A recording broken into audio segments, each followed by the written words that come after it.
Bienvenue dans l'émission Roule avec Driver, un dimanche de plus, pas un dimanche de trop. Et avant toute chose, je tiens à dire que la semaine dernière, on a fait une spéciale 93 Seine-Saint-Denis et que j'ai oublié mon pote Papillon de la clinique. On m'a envoyé des messages, mais vous êtes en froid, tout ça. Non, Papillon, c'est mon pote, j'ai juste oublié. Il représente le Bourget et voilà. Bref, ça c'est fait. Aujourd'hui, on change de décor, on quitte la Seine-Saint-Denis, on va à Porto Rico, en Colombie, Panama, tout ce que vous voulez. Bref, on va au soleil. C'est l'Amérique latine, c'est la Caraïbe latine. C'est une spéciale reggaeton. Tous ceux qui écoutent la sauce depuis un moment, ils savent que j'arrive de temps en temps, je vous casse les couilles avec des morceaux de reggaeton en plein milieu d'une émission hip-hop. Je vous dis, faut écouter ça. Vraiment. Aujourd'hui, on fait une spéciale et je suis très content. Et pour ça, j'ai ramené des invités. Parce qu'il faut savoir que moi, je suis entré dans le reggaeton, mais j'ai pas suivi le truc du début. Je suis arrivé comme ça, d'un coup. Je vous expliquerai comment.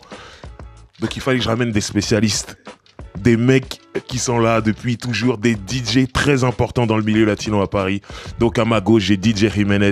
Yep, on est là. Ça va ou quoi? On est là, Driver, toujours. Ça va, ça fait Quand plaisir. Quand t'invites, on est là. Ça fait plaisir. À un moment, il fallait que je ramène des spécialistes. T'étais sur la liste. Voilà. Sur ma droite, j'ai DJ Fresco.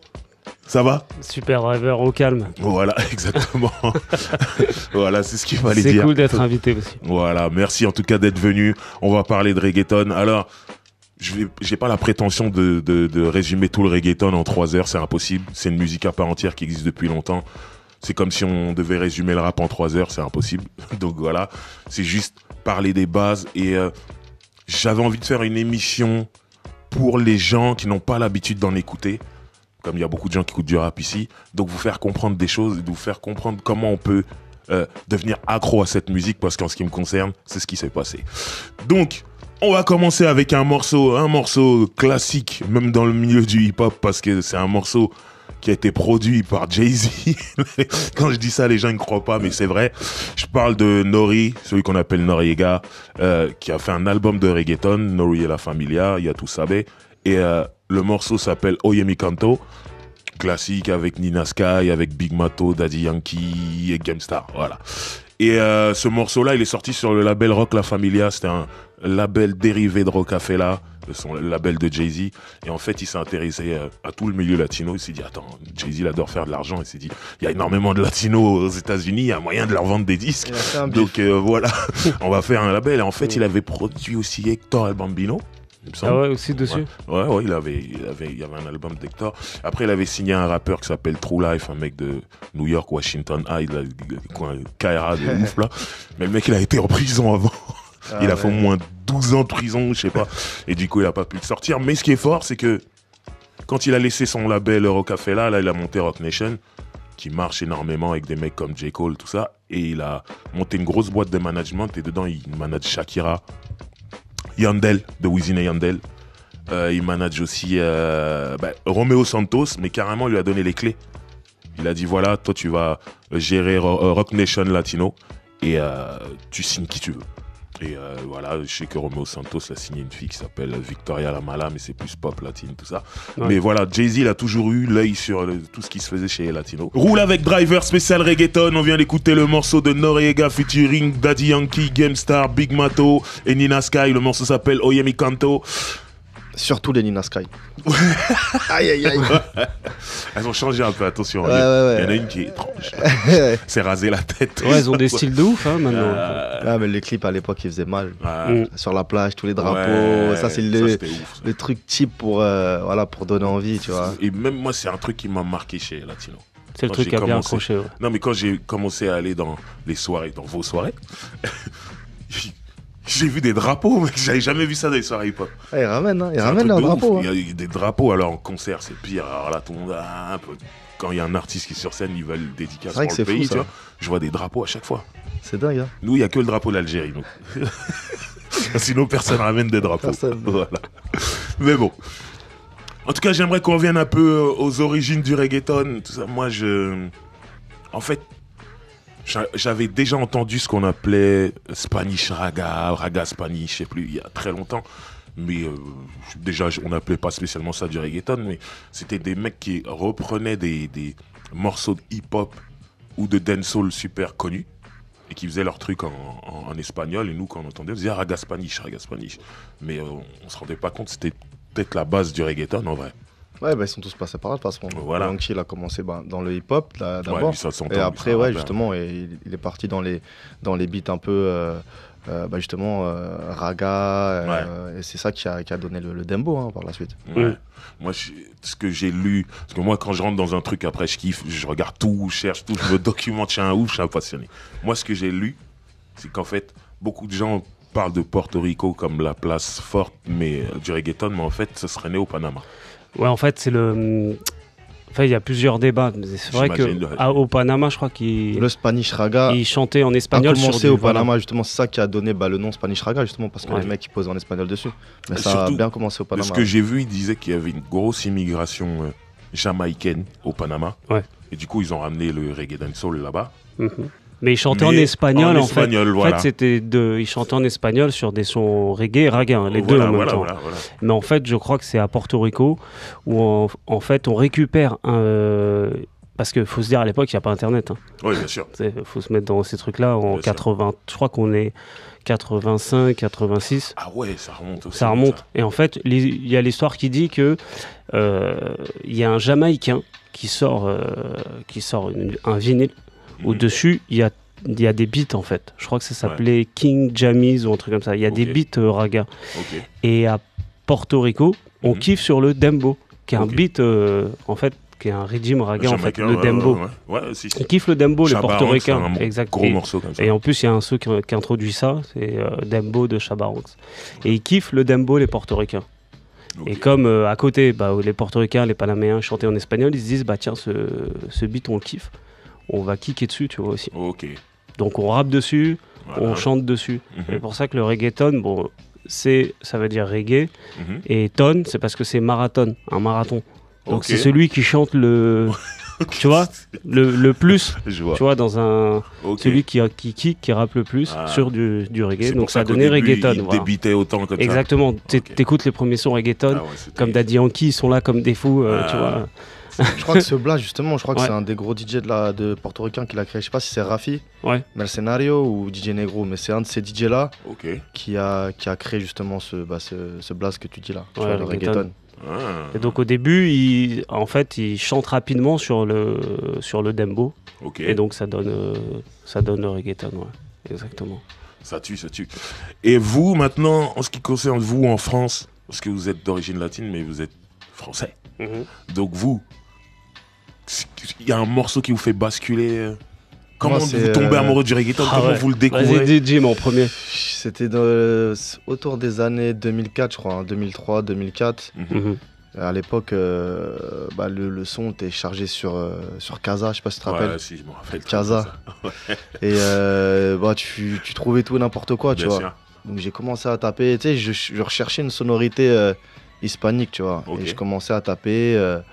des genres reggae en espagnol, des délires comme ça, et je suis tombé sur un morceau de Tego avec Yandel qui était La Calle Me Lo Pido. Ouais, il est lourd ce son. Et après j'ai direct accroché sur le délire, tu vois. Donc j'ai commencé à rechercher plus de morceaux de Tego, et après j'en suis venu à d'autres artistes. Justement à Yandel, à Vic aussi, et puis après voilà, de toute façon c'était la découverte, tu téléchargeais tout, t'écoutais, tu triais, et c'est vraiment là j'ai commencé à accrocher le délire. Et toi, Fresco? Moi, j'étais en vacances en Espagne, donc moi à l'époque j'écoutais du hip-hop à fond. Je crois que dans les caisses de mes copains on écoutait Double Face à fond, les hip-hop soul, c'était hip-hop R&B à fond, on était fous. Et je me souviens, c'était des vacances que j'avais fait en Espagne, et donc à l'époque il y avait la crise en Argentine. Donc il y a eu une grosse immigration argentine en Catalogne, exactement là où j'étais. Et avec Lionel Messi. Lionel Messi, on l'a récupéré. Le plus grand immigré argentin.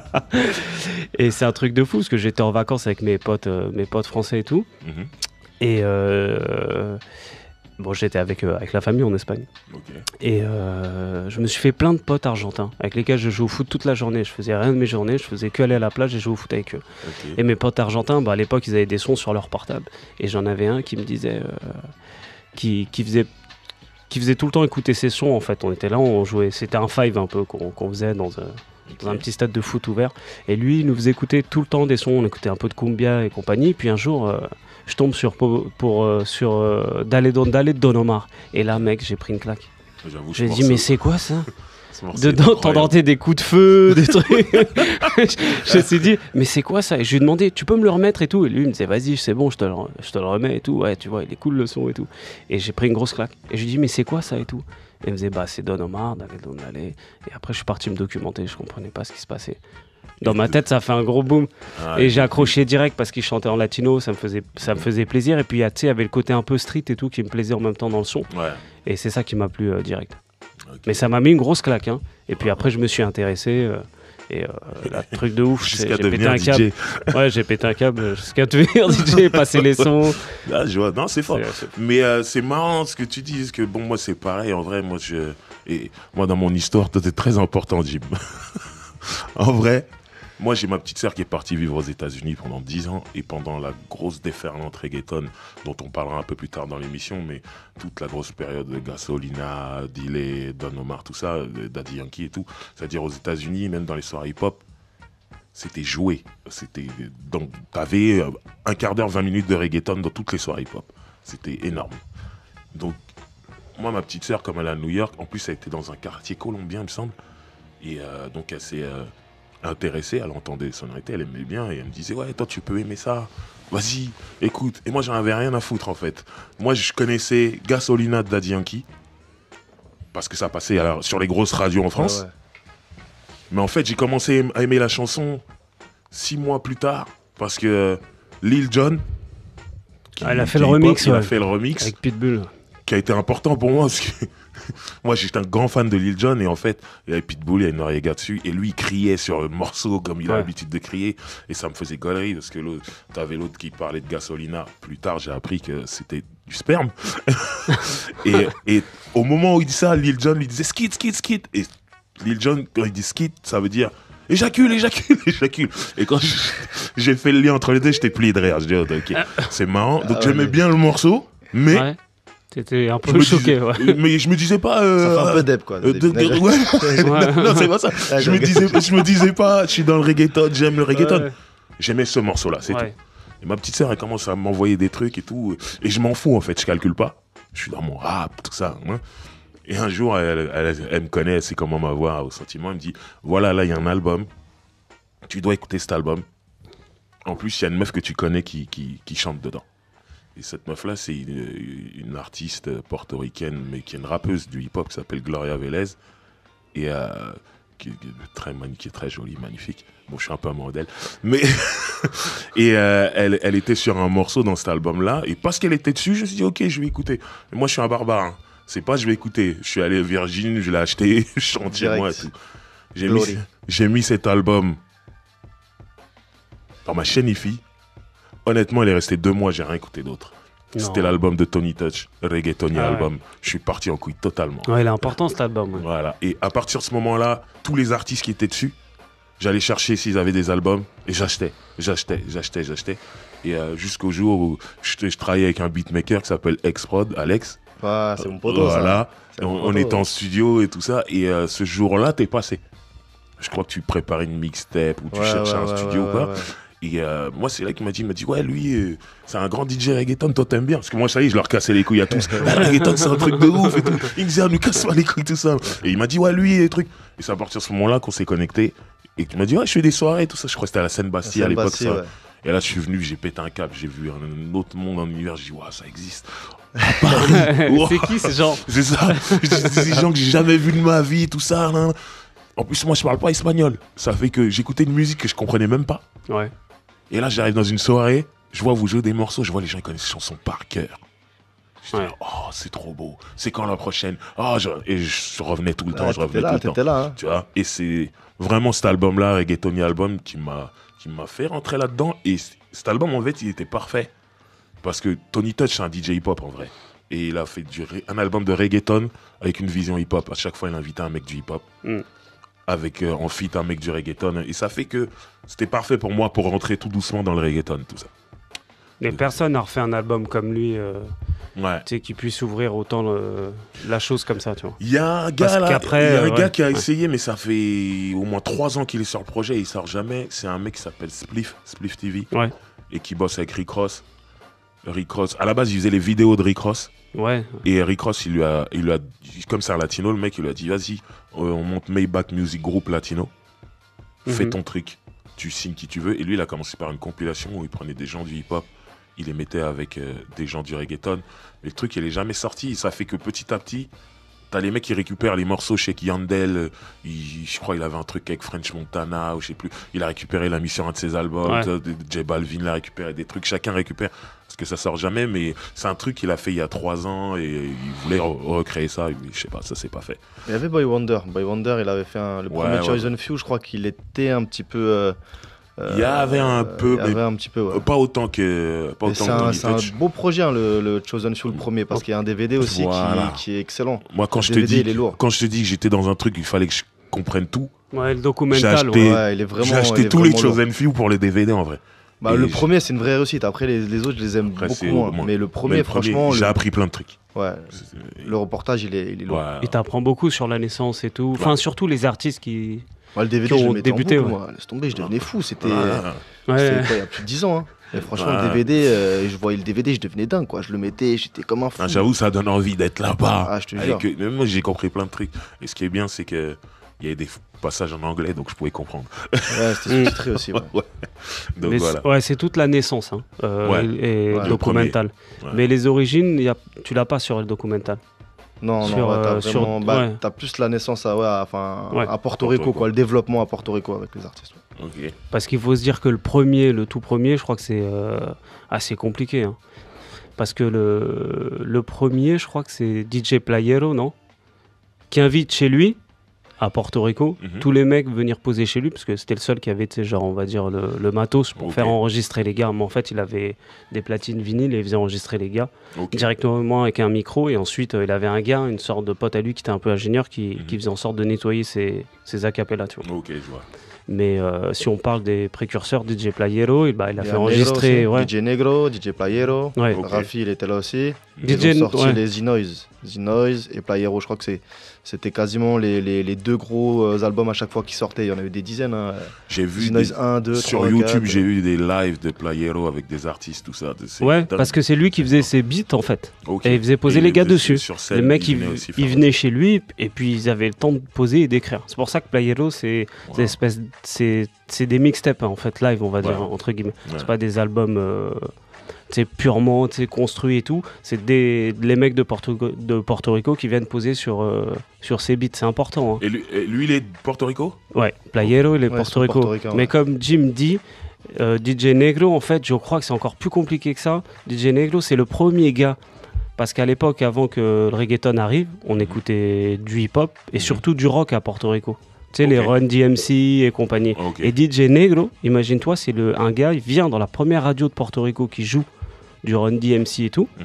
Run DMC vient chanter à Porto Rico. Il y a un concert. Et DJ Negro, il vient avec Vic aussi, qui est un rappeur. Ouais, je vois très bien. Et il dit, je veux faire la première partie de Run DMC.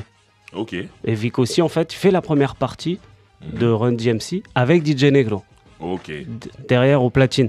Mais il jouait dessus, il jouait du hip-hop. Et ensuite, DJ Negro, je crois que, comme dit Jim, il achète une Tebois, je crois, qui s'appelle The Noise, une discothèque bar. Et en fait, là, il joue les premiers morceaux donc de reggaeton aussi dessus. Et là-bas, il y a tout le monde qui se rejoint. Tous les artistes, ils viennent poser, ils viennent chanter dans The Noise de la discothèque. Et DJ Negro, ça reste quand même un mec aussi un peu de business. Il décide de sortir, comme tu dis, un album, une compile. Avec les gars qui ont chanté, qui sont passés par lui, qui sont passés chez Playero. Donc Negro et Playero, c'est vraiment les gars qui ont fait naître le reggaeton. En fait. Donc c'est très important, les deux. Maintenant, j'aimerais qu'on parle de ce que j'appelle l'âge d'or du reggaeton. Pourquoi j'appelle ça l'âge d'or du reggaeton ? Parce que c'est le moment où le reggaeton, ça arrive dans les soirées hip-hop, en tout cas aux États-Unis. C'est joué à mort. Du coup, il y a une explosion dans les ventes. C'est plus qu'un truc latino. C'est un truc des rappeurs ou même des reggaeman peuvent kiffer et tout ça, notamment en soirée. Et moi, je me rappelle justement tout à l'heure, on parlait d'un documentaire de Boy Wonder, Chosen Few. Je me rappelle avoir regardé le premier volume, le premier DVD, et à un moment, il va voir un DJ qui est très important à New York, un DJ hip-hop qui s'appelle DJ Kesley. Et lui, c'est un mec très dur. Lui, il a une émission de radio, il joue que les clashs.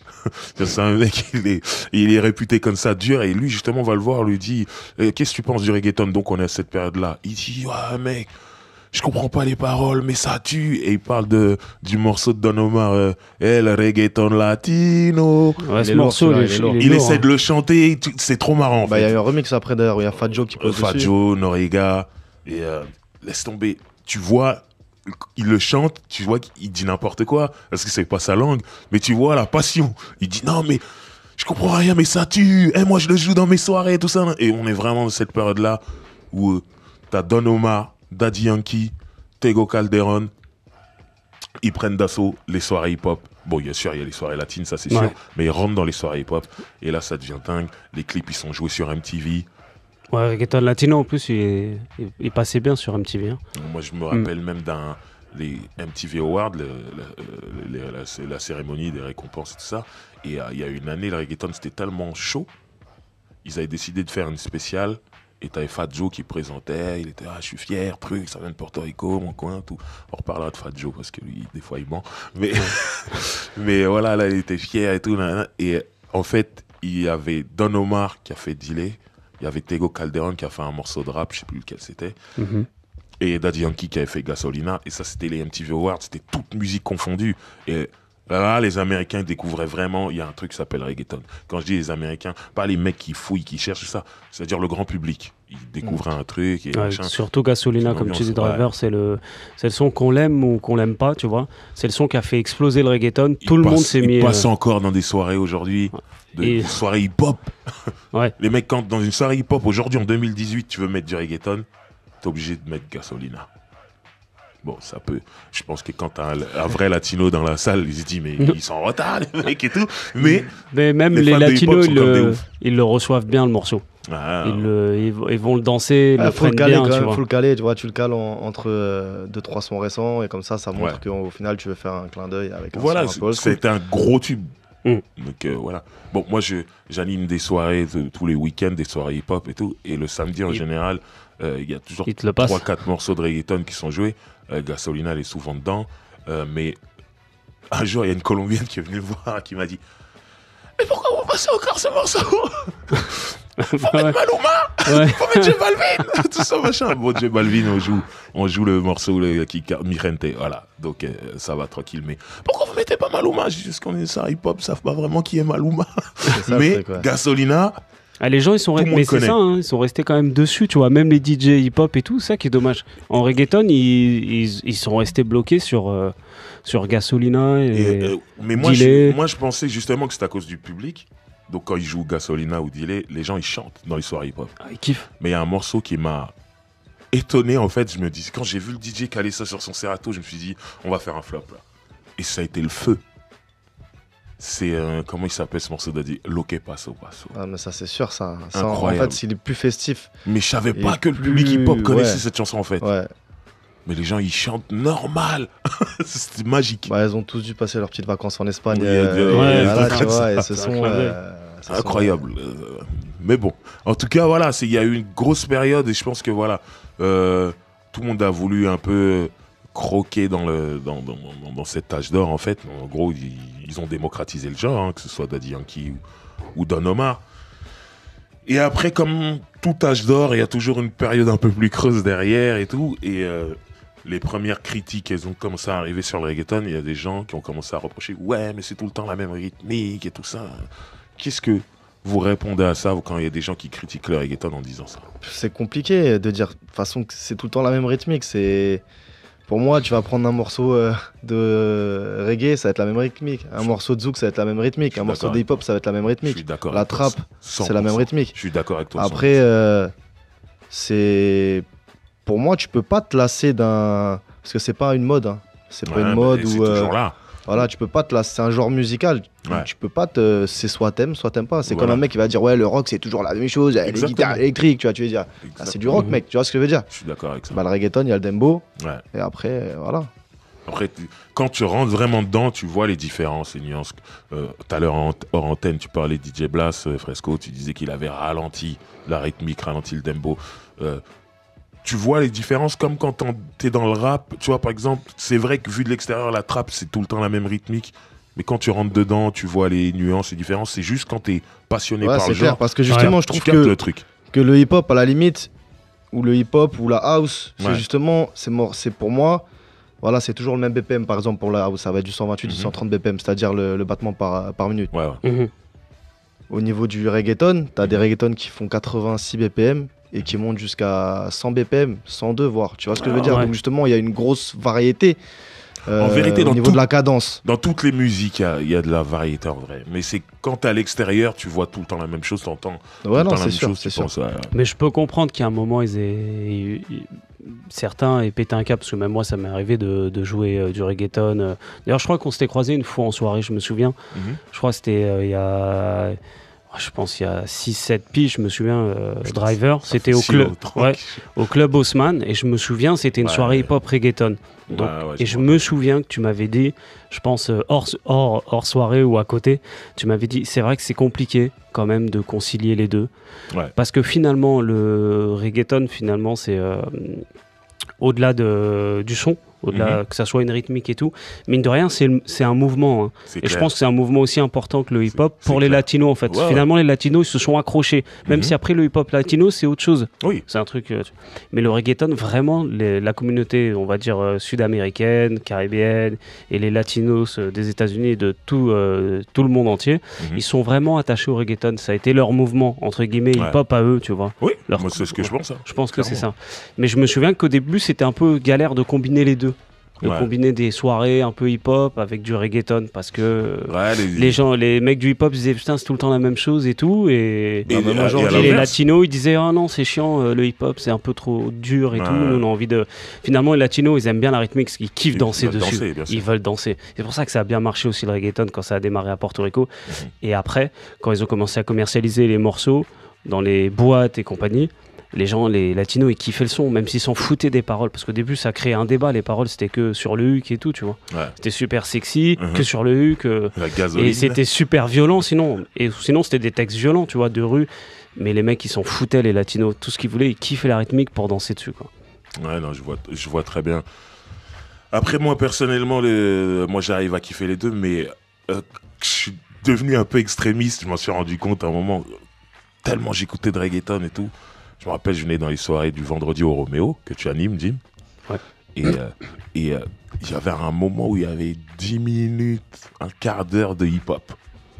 Ça me gênait de ouf. Je voulais pas entendre de rap. On le fait plus maintenant, on le fait plus. Alors que moi, je suis un rappeur, tout, il y a pas de problème. Mais moi, le rap, je voulais l'entendre dans les soirées hip-hop. Quand je venais dans les soirées latines, je voulais que de la musique latine, tu vois. Ouais, parce que c'est une ambiance. Franchement, je suis d'accord avec toi, parce que c'est une ambiance. Pourtant, les morceaux de rap, ils étaient bien choisis, c'était parfait. Mais j'étais là, non, je veux pas entendre ça, pas ici. Ou alors, maintenant, peut-être on va caler un ou deux morceaux, mais remixés, avec un mec qui pose en espagnol dessus. Mais... je préfère dans la ligne artistique rester vraiment que sur une soirée purement latino, c'est-à-dire qu'avec de la musique latine du début à la fin. Bah ça crée une atmosphère finalement. Non, c'est clair. Moi en tout cas c'est ce que je recherche. Quand on me dit c'est une soirée latine, je veux de la musique latine. Bon après je pense que je suis allé à l'extrême à un moment, j'étais complètement ouf. Mais bon, je me suis calmé. En tout cas, on va écouter un peu de musique liée à cet âge d'or du reggaeton. On va écouter, que je ne dise pas de bêtises, Daddy Yankee, Gasolina remix avec Lil Jon, Pitbull et Noriega. On va écouter Don Omar avec Delay. Otra noche, otra noche, otra. On va écouter Tego Calderon avec Cosa Buena. C'est un de vous deux qui a choisi. Ouais, c'est moi qui l'ai fait choisir celui-là. Voilà. Pour le son qui sonne bien rue comme il faut. Voilà. Et on va écouter bien sûr classique de Wisin et Yandel, Rakata. Parce qu'il fallait. On les a oubliés dans cet âge d'or. Mass Flow 2. Voilà. De Looney Tunes. C'est énorme ce morceau. C'est le seul Mass Flow que j'ai d'ailleurs. Faut que t'aies le Mass Flow 1. Parce que l'âge d'or. tu parlais d'âge d'or et tout. Looney Tunes, franchement, c'est l'âge d'or du reggaeton. Ils font poser tout le monde. Tout le monde chante avec tout le monde.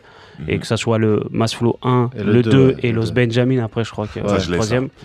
Magnifique aussi. Ouais. C'est vraiment l'âge d'or du reggaeton, dans le sens que c'est là où tu as tous les artistes qui se mettent en place. Quoi. De toute façon, Looney Tunes, c'était trop fort quand même. Ouais. Ils sont où? Pourquoi Je sais pas, franchement, tu sais qu'il y a beaucoup de rumeurs qui tournent sur eux. J'avais entendu même une rumeur qui est sale, c'est qu'ils avaient pris un... Il y avait Looney Tunes et ils avaient pris un mec, ils l'avaient séquestré pour qu'il fasse des prods pour eux. et qu'en fait, les prods, c'était pas Looney Tunes, mais c'était un petit qui faisait les prods. Mais non. Je te promets, il y a eu les rumeurs sur ça. Ouais, mais ils ont un petit frère, Looney Tunes. Genre, ils le menacent, ouais, Tiny. D'ailleurs, Los Benjamin, ils l'ont fait avec Tiny, tu vois. Ouais, ok. Los Benjamin, c'est avec Tiny, donc ils ont mis Looney Tunes et Tiny. Okay. Le 2, c'est avec Baby Ranks, je crois. C'est Looney Tunes et Baby Ranks. Et le 1, c'est avec Noriega. Looney Tunes et Noriega. Et c'est DJ Nelson qui les produit. C'est important, c'est lui qui a l'oseille. Donc ils sont 12 000, tu sais pas qui fait quoi en fait. La vérité, tu sais pas qui fait quoi. Mais c'est important de le dire. Looney Tunes, c'est vraiment les mecs qui ont... Finalement, c'est qui colle avec l'âge d'or du reggaeton. Pourquoi ? Parce qu'ils mélangent des beats quand même avec des sonorités un petit peu latines. Ouais. Et puis les premiers. Ça devient plus musical. Il y a plus de musicalité. Plus commercial. Barrio Fino, c'est eux, de Daddy Yankee. Ils produisent quelques sons. Ils ont produit quelques sons. D'ailleurs, Barrio Fino, c'est. Bon, on en reparlera après. On va en reparler tout à l'heure. On s'écoute. On écoute ces morceaux-là et on revient tout de suite après. C'est Roule avec Driver spécial reggaeton. Roule avec Driver spécial reggaeton. Je suis avec DJ Fresco Check, DJ Jimenez. Ça me fait plaisir d'avoir cette émission. J'ai dit 3 heures. Mais voilà, vous n'avez pas l'habitude. Eh ben, c'est pas grave. Vous allez découvrir. Là, tout de suite, on a écouté Daddy Yankee avec Lil Jon Pitbull et Noriega. Le morceau s'appelle Gasolina et c'est le remix, le fameux remix dont je vous parlais en début d'émission où skit, Gasolina. Ensuite, on a écouté Don Omar avec Delay. C'est un classique et je pense que Fresco est très content. Le fan de Don Omar ici. Moi, je suis fan de Don Omar parce que je trouve que c'est celui qui ramène beaucoup d'émotions dans les sons, tu vois. Tu parlais tout à l'heure de reggaeton latino. Don Omar, c'est le mec qui te met de l'émotion dans les paroles, tu vois. Moi, ce qui me dérange chez Don Omar, c'est que je trouve qu'à part de Last Don, il a du mal à faire un album qui tue complètement. Le problème, en fait, c'est qu'il arrive vraiment par période. Il a des périodes de morceaux énormes. Ouais. Parce que là, par exemple, ça fait quoi ? Ça fait 1 an et demi, là. 2 ans, il n'a pas sorti de gros trucs, quoi. Il parlait pas d'arrêter, là ? J'ai vu. Je sais pas, mais je crois qu'il s'est mis il est évangéliste, là, maintenant. Ouais, il s'est mis dans le délire un peu comme Hector, tout ça, d'ailleurs. Ils ont tous un moment aussi. Voltio, ils sont tous dans un délire où Jomar... Jomo, je crois ils se mettent tous. Mais sinon, très grand artiste, Omar classique. Et voilà, souvent la bagarre c'est Daddy Yankee contre Don Omar. Ouais, c'est qui sûr. Le plus chaud, mais très fort, mais je préfère Daddy Yankee. deux monuments du reggaeton. Mais t'en as un qui, on va dire, Yankee qui gère mieux sa carrière. Ouais. Voilà. Ouais. Et d'ailleurs, on va parler de Daddy Yankee rapidement. Mais en termes de sentiments. Don Omar. Il y a l'avocat. En termes de sentiments, Don Omar, tu sais, il t'attrape, tu vois. D'ailleurs, pour moi, je pense que Don Omar, c'est lui qui a fait le plus gros morceau. Tu sais, tu parlais de reggaeton latino, tu vois, avec le clip de ouf, tu vois, où t'as plein d'images d'Amérique latine et tout qui partent et tout. Des grands personnages. Ça reste quand même, ça te prend bien, tu vois. Pour un latino, c'est ce qui a vraiment. Fierté.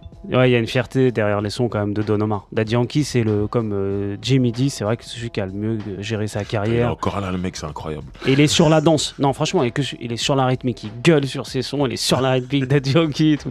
Dans la Marthe, il y a un côté un peu. Là, il y a un débat qui est en train de s'installer. Don Omar, Daddy Yankee, interminable. Ceux qui aiment le reggaeton, ils savent que ce débat existe depuis toujours. Mais bon. Bref, on a écouté aussi donc le morceau Tego Calderón, Cosa Buena, et on a écouté Wisin et Yandel avec le classique Rakata. Maintenant, voilà, j'aimerais qu'on parle du reggaeton et de la rue. C'est une musique qui vient de la rue, c'est une musique urbaine qu'on dit, mais qui vient de la rue. Et souvent, ceux qui sont pas dans le reggaeton, ils voient le truc comme un truc très festif où les gens sont juste là en train de faire la fête. Mais il faut savoir que ces gens qui font la fête, ils ont souvent des casiers judiciaires très lourds ou machin. Mais moi, justement, je parlais de Fat Joe tout à l'heure. J'aimerais revenir sur une anecdote que Fat Joe a racontée il n'y a pas longtemps dans un podcast que je regarde beaucoup et que je cite beaucoup ici, qui est le podcast de Noriega qui s'appelle Drink Champs. Alors je vous explique, c'est un truc comme là on est entre nous. Sauf que sur la table, il y a de l'alcool, énormément d'alcool. Et le truc, c'est tout le monde doit boire. Et à un moment, t'es foncé, tu racontes des trucs que tu raconterais pas si t'étais à jeun. Tu racontes des petits dossiers et c'est le but, en fait. Et ça passe à la télé. Normal. Normal. Et Fat Joe, justement, il a raconté une anecdote sur Daddy Yankee qui n'était pas terrible. Mais en gros, à un moment, ils en arrivent à parler de Daddy Yankee. Et lui, il dit, moi, Daddy Yankee, je l'ai connu à New York, dans le Bronx, parce qu'il vivait dans le Bronx à un moment. Et il dit, moi, je l'ai connu, c'est un mec, il vendait de la drogue. Moi, déjà, quand il dit ça, j'étais choqué. J'étais tombé dans le piège, la fête, tout ça, mais voilà. Il dit en gros, voilà, c'était un mec, il vendait de la cocaïne, du crack, tout ça. Moi, je l'ai connu, sur le terrain, il vendait et tout, machin. Et un jour, il est venu me voir et il m'a dit, donc Fat Joe, c'était déjà quelqu'un au niveau du rap et tout. Et Daddy Yankee, il était dans ses débuts, en fait. Et il est venu voir Fat Joe en lui disant, toi tu nous représentes, t'es portoricain, tout ça, tu dois faire les choses pour nous, Et Fat Joe il disait, tranquille, ne mets même pas trop la pression, j'essaie déjà de faire mon truc, d'évoluer dans le truc et tout. Mais voilà. Il dit plus tard, il a recroisé dans un club new-yorkais, un club latino qui était très connu à l'époque, qui s'appelait The Jimmy's. Je sais pas s'il existe encore, mais en tout cas à l'époque c'était un truc de ouf. Et pareil, Daddy Yankee revient le voir, tu nous représentes, tout ça. L'autre il dit ok cool, ça me fait plaisir, merci et tout. Et entre temps donc Daddy Yankee sort Gasolina qui cartonne et Fat Joe il dit il le croise dans un événement, il y avait des caméras, je sais plus quoi et tout. Et donc il voit Daddy Yankee en face de lui et Daddy Yankee lui dit pas bonjour. Et il dit mais bizarre lui. Et il dit peut-être il m'a pas vu, donc tu vois, il se déplace, il se met bien en face de lui et Daddy Yankee le calcule pas en fait. Après il dit ok. Et il dit dans la même semaine, il est dans la rue à New York, il rentre dans un magasin pour acheter des baskets. Fat Joe c'est un grand fan de basket. De sneakers. Voilà. Et il est là, il achète des baskets et Daddy Yankee sort de nulle part et lui redit encore Fat Joe, t'es notre gars, faut que tu... Il lui a dit, me parle pas toi. Il a dit, tu m'as pas calculé, tout ça, tu m'as pas dit bonjour, fais comme d'habitude, me calcule plus maintenant, tout machin. Et il dit, Daddy Yankee, il est parti comme ça, ok. Il imite vraiment comme ça, hein. C'est la tête dans les épaules et tout, ok. Tout. Et à ce moment-là, en fait, Noreaga, il dit, moi c'est pareil, il dit, moi, quand j'ai rencontré Daddy Yankee, à l'époque, c'était donc Noreaga, super connu, le duo Capone et Noreaga dans le milieu du rap et tout. Et Daddy Yankee, qui est un rappeur en vrai, donc il fait attention à tous ces trucs-là. Il va voir Noreaga en lui disant j'adore ce que tu fais, truc, machin, ça fait plaisir et tout. Et lui, Noreaga, et c'est ça la folie des Américains, Noreaga, il lui apprend ça tombe bien, je viens d'enregistrer pour le remix de Gasolina. C'est-à-dire Daddy Yankee, t'es même pas au courant. Ça, c'est les États-Unis, ça. Tu mets des gens. Et je pense que c'est Lil Jon qui a géré le remix en fait. Putain, c'est un truc de ouf. Daddy Yankee était pas au courant, mais Daddy Yankee, sa réponse c'était tu sais qui je suis. Tu connais Gasolina, incroyable et tout machin. Donc il était honoré, tu vois. Et Noreaga il dit le truc a cartonné. Il dit j'ai plus jamais vu le mec, il m'a jamais calculé. Il m'a truc machin. Sa carrière elle a explosé juste après, je pense. Et voilà, mais il dit quand même quand Noreaga il a fait son album de reggaeton, il a quand même eu un couplet de Daddy Yankee et voilà. Et Fat Joe. Et c'est ça, pour moi, la partie la plus importante de cette interview, enfin de ce passage. Fat Joe, il dit à Noreaga, mais moi, tu vois, quand t'as voulu faire cet album de reggaeton, je t'ai dit de pas le faire. Je t'ai dit, fais pas ça, et tout. Et toi, tu me répondais, mais Jay-Z m'a donné $1 million, donc je le fais, et tout. Et Noreaga dit, j'avoue, c'est vrai. Il dit, donc voilà. Et en fait, on sent que Fat Joe, il aime pas le reggaeton, en fait. De cette interview, tu sens ça. Et il dit et t'as un DJ qui est là avec Noreaga sur le podcast qui fait toutes les interviews et lui il commence à faire cette fameuse critique. Le reggaeton c'est toujours sur la même rythmique et tout. Et Fat Joe il rentre là-dedans. C'est toujours pareil. En fait je pense qu'il y a une part de jalousie de certains mecs du rappeur du hip-hop et surtout d'origine latino-américaine qui en gros ont pensé que ceux qui passaient du hip-hop au reggaeton comme par exemple a fait Yankee retournaient leur veste, tu vois ce que je veux dire. Donc parce que au final ça devenait un genre plus commercial. Ce que tu dis là, je l'ai entendu en Colombie.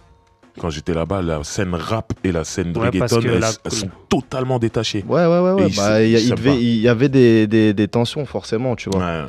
Parce que comme je t'ai dit, ouais, c'est le mec, il devait penser, voilà, il se met dans le commercial, il retourne sa veste. Ouais. En gros, comme on voit les mecs du rap français aujourd'hui, qui vont commencer à faire un morceau vraiment street, et puis un mois après, il faut un morceau chouchou cha-cha dans la discothèque, tu vois ce que je veux dire. Sauf que là-bas, c'était mal vu, surtout il y a 10 ans, quoi. Ouais, je vois. Mais là où il y a eu toute l'hypocrisie de Fat Joe pour moi, et j'aime beaucoup Fat Joe, on a déjà fait une émission spéciale. C'est qu'après il a fait du reggaeton. Mais c'est quand on l'invite sur des Mamaïs ou même avec R. Kelly, on écoutera en fin d'émission un morceau d'R. Kelly avec Wisin et Yandel. Il y a Fat Joe sur le remix, tout ça. Il vient. Tu vois ce que je veux dire? Il vient, il pose, mais ouais, je peux comprendre ce que tu m'as dit. Parce que le mec, il est tiraillé, tu vois ce que je veux dire? Il se dit, en fait, voilà, d'un côté... Ouais, non, moi je reste hip-hop, je reste street, nanana. Surtout que Fat Joe, quoi, c'est une icône du hip-hop. Hein, c'est clair. Mais de l'autre côté, tu pouvais pas passer à côté du reggaeton, tu vois ce que je veux dire? Mais pour moi, en plus, quand t'es latino, c'est légitime. Même si t'es un rappeur, t'es Fat Joe, tes trucs, tu peux monter sur du reggaeton, c'est ton patrimoine en vrai. Mais ce qui t'a embêté, c'est ce côté de Fat Joe, d'essayer de filtrer un peu, de les mettre de côté, je m'en occupe, mais... Non, moi ce qui m'embêtait, c'est ce que je vais dire sur la fin de ce passage de l'interview, c'est que il dit en gros... Quand le DJ il dit ouais c'est tout le temps la même rythmique, lui rentre là-dedans ouais c'est tout le temps la même rythmique, moi c'était pas mon truc, j'ai jamais aimé ce reggaeton. Par contre aujourd'hui j'aime le reggaeton de Bad Bunny et de Ozuna, tout ça. Mais c'est de la trappe. Ouais, et moi en fait quand il dit ça, c'est là je me dis ok il aime vraiment pas le reggaeton. Ouais, je pense qu'il aime pas le reggaeton. Parce que reggaeton. quand tu dis le reggaeton et tu cites Bad Bunny il a très peu de morceaux reggaeton en général. Il a invité sur des reggaetons. Bah, il a quasiment pas de reggaeton. Lui, après, je pense que c'est reggaeton, c'est que des guests comme tu dis. C'est plus un comportement de frustration, je pense. C'est ce que j'ai senti. C'est ça, ce que j'ai ressenti moi. C'est que le mec. C'est un grand quand même, Fat Joe, mais il a eu une fin de carrière un peu éteinte. Après, tu vois ce que je veux dire. C'est un mec qui voilà. il meurt et ressuscite, il mais, et il est fort là-dedans. Mais Zik, peut-être quand il a connu Yankee, il pensait jamais qu'il allait en arriver à ce stade-là. Et aujourd'hui, Yankee, c'est... Il le dit quand même dans l'interview, c'est le DJ, il dit ouais, Daddy Yankee, c'est un pionnier. Et lui, il dit non, c'est plus qu'un pionnier. Fat Joe, il dit c'est plus qu'un pionnier, c'est une légende. Et ça, quand même, il le reconnaît. Bah ouais, c'est la légende. Hein. Et en parlant... Il est un peu schizo en fait. Il est schizo. Il sait pas. Dans l'interview, il est d'accord, il est pas d'accord. Mais pour revenir à ce que tu disais sur Daddy Yankee, et pour dire côté un peu rue, la première fois que Daddy Yankee se fait, une des premières fois où il se fait tirer dessus, et il a d'ailleurs en plus des séquelles à vie à la jambe, je crois, Daddy Yankee, c'est en sortant d'un studio de chez Playero. Il se fait tirer dessus, Daddy Yankee, c'est DJ Playero avec ses potes qui appellent l'ambulance pour l'emmener directement à l'hosto. Donc c'est les mêmes histoires. C'est les mêmes histoires de rue, quoi qu'il arrive partout. Moi, pareil, je regardais ce fameux documentaire Chosen Few et je vois un Nicky Jam avec au moins 30-40 kilos en plus, qui était là fraîchement sorti de prison. Ouais. Et moi ça me tue quand tu vois Nicky Jam. Le reggaeton, c'est des mecs qui parlent énormément d'amour et de sexe. Mais tu rentres dans leur vie, tu regardes leur CV, tout ça, et les mecs, j'ai fait 6 ans de prison, je tirais sur quelqu'un, j'ai fait 10 ans. Ouais, mais après, c'est des mecs qui ont grandi dans la rue, tu vois. En fait, au final, tous ces mecs, Farruko, De La Ghetto, Nicky Jam, Daddy Yankee, eux, en fait, c'est comme les mecs, c'est comme Booba ou Kerry James en France. C'est des mecs qui viennent de la rue. Donc au final, quand on vit en Europe ici, c'est compliqué de se dire pour un mec qui dit Yankee, c'est un mec de la cité. Bah ouais, c'est un mec des quartiers de Porto Rico. Donc au final... Et ça peut être beaucoup plus dur qu'ici. Ouais, c'est sûr. C'est beaucoup plus pauvre et c'est encore plus laissé à l'abandon, on va dire. Après, t'as des mecs qui ont des destins de fou. Nicky Jam, il était dans le trou. C'est dingue ce qui est. Nicky Jam, il était dans le trou il y a 5 ans. Je me rappelle, j'ai un truc, une anecdote. Il y a 5 ans. On m'a appelé, on m'a dit écoute, j'ai Nicky Jam en Suisse, et j'ai une date si tu veux pour Paris, elle a 1500 € la date. Il y a 5 ans, 1500 € il y a 5 ans. Aujourd'hui, 1500 €. Il est parti, il a fait une date au Théos Bar, au Glam, l'ancien Glam. D'ailleurs, en parlant du Glam. Qui est juste à côté du Roméo. Ouais. Big up à 100 personnes. Il y avait 100 personnes, tu vois. C'est fou ça. Aujourd'hui, il prend 80 000 €, tu vois. 80 000 $. Il était au Zénith la dernière fois qu'il est venu. Donc voilà, ce sont des destins... C'est dingue ça. Les mecs, il est ressorti de nulle part. Et c'est un ex-dollar. Il est ressorti de nulle part. Ouais. C'est fou, ça. Ouais, mais pour te dire, bon, tu parlais du hip-hop, de la jalousie qu'il y avait, comme tu dis, les rappeurs latinos, surtout latinos, colombiens, envers le reggaeton au début, parce que bon, maintenant, je pense que ce truc-là, il s'est barré, je pense. Mais à Porto Rico, c'était vraiment les mecs de rue qui... Parce que dans les textes, il parlait de je vais te tuer, et puis il parlait de huc, de sexe, mais les textes étaient violents au début. Du gangsta. Et d'ailleurs, c'est pour ça que c'était interdit. Parce qu'en fait, les mecs, ils faisaient des mixtapes, ils chantaient dessus, et le gouvernement, à un moment portoricain, ils aimaient pas le reggaeton, pas pour la rythmique, mais pour ce qui était posé, tu vois, entre les paroles. Avant, alors, comme tu dis, l'âge d'or, c'est les paroles qui saoulaient un peu. Donc je me souviens qu'il y a même eu un moment, je crois qu'il y a eu un arrêt, il y a le gouvernement, je crois, portoricain, qui a récupéré toutes les mixtapes, tous les CD et tout, de Playero et compagnie, c'est ça, parce que c'était pas une bonne image pour la jeunesse. Et c'est pour ça qu'après, finalement, on se dit, bon, on va peut-être un peu bouger les choses, faire du reggaeton, mais un peu moins sale, un peu plus correct, un peu plus dansant, après, avec des paroles un peu plus claires. Aussi, on en parlait tout à l'heure, c'est une évolution qui va plus vers le commercial, vers le grand public. Le mec qui va pas après Yankee, le mec il a plus de 40 ans, il va pas à un moment il passe il va tirer dessus. Tu vois ce que je veux dire, c'est plus crédible, tu vois, c'est plus crédible, le mec il est multimillionnaire, c'est ça, j'allais dire. Tu vois, il vit plus dans le ghetto. Il va pas refaire des sons, avec des mots crus. Regarde la meuf là-bas avec son gros boulard. Et je rentre dans la discothèque et je la dérouille. Tu vois, non, c'est plus ça. Tu vois, c'est fini. Tu vois. Mais est-ce qu'il y a aujourd'hui, dans la nouvelle génération, est-ce qu'il y a des gens un peu qui font de reggaeton rue, de reggaeton Kaira, quoi? Est-ce qu'il y a ça? Est-ce qu'il en reste? Il y a des mecs qui font. Il y a des mecs qui sont toujours un peu restés ghetto, mais ils ont pas la même. Expansion, on va dire. Oui, bien sûr. Que justement, les Wisin Yandel, les Don Omar, les Yankees, c'est des mecs qui sont toujours restés street. Je pense à Coscuyuela, par exemple. Il est quasiment toujours resté un peu underground. Tu vois. Un peu, lui. Kendo Caponi, tu vois, c'est des mecs qui. Kendo Caponi, il a un regard. Qui sont restés toujours. Tu sens qu'il a fait des choses bizarres dans sa vie. Ils sont toujours restés au niveau un peu street. Mais après, peut-être qu'ils n'ont pas eu l'opportunité aussi, tu vois, d'avoir le morceau. Qui les a. Coscuyuela, quand même. Il est dans des flux quand même un petit peu. Il est parti un peu dans les morceaux un peu plus soft. Mais il reste quand même assez street, tu vois, sur ses albums. Il reste assez street. Après, comme je dis, c'est peut-être une question d'opportunité aussi. Il n'a pas eu le titre comme le Despacito, le truc comme ça, qui a fait qu'il a pris une autre ampleur. Sinon, il va pas dire non, bien sûr, tu vois. C'est clair. Mais t'as des mecs.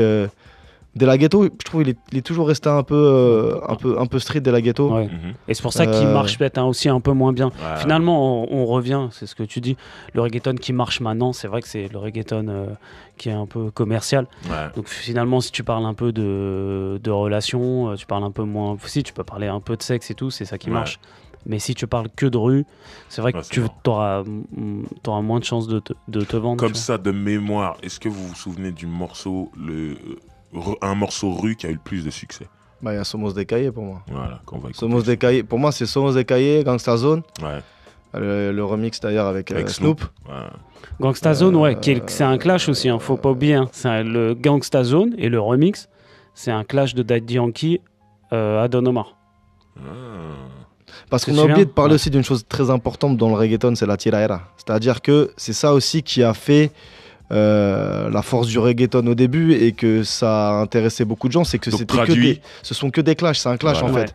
C'est-à-dire que, et ça marche toujours aujourd'hui, c'est que le mec il va poser sur une instru et il va clasher. Il y a eu des clashs chez Yankee Don Omar, il y en a eu des tiraera comme ça. Comme moi je comprenais pas, moi Gangsta Zone c'est un morceau que j'ai beaucoup écouté, l'original c'est pas un clash, mais le remix, à la fin, tu as un couplet Daddy Yankee où il termine Don Omar, où il dit Reyes de los Reyes es uno y es Jesucristo. Parce qu'il y a un album de Don Omar, c'est. Traduction, attends. Le roi des rois, il n'y en a qu'un seul et c'est Jésus-Christ. Parce qu'il y a un album de Don Omar où, c'est ça. Profond, ça. Don Omar, il se dit El Rey, c'est El Rey Don Omar et Yankee, c'est. Et il a un album de Don Omar qui s'appelle El Rey de los Reyes, je crois, non? Dessus. Ouais, c'est ça.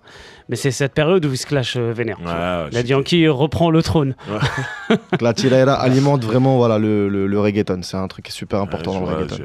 Je vois Arcangel, il est tout le temps énervé. Il est tout le temps toujours nerveux. Après quelqu'un. Parce qu'il est petit. Il y a eu des gros clashs. Il y a eu des gros clashs avec lui. J'ai vu.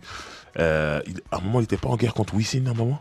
Franchement, je crois qu'ils sont il a été en guerre quand tous rentrés en guerre ensemble. Ils sont tous, ils sont tous clashés sur Instagram, sur les réseaux. Mais le clash, pour revenir, ça reste quand même le côté rue.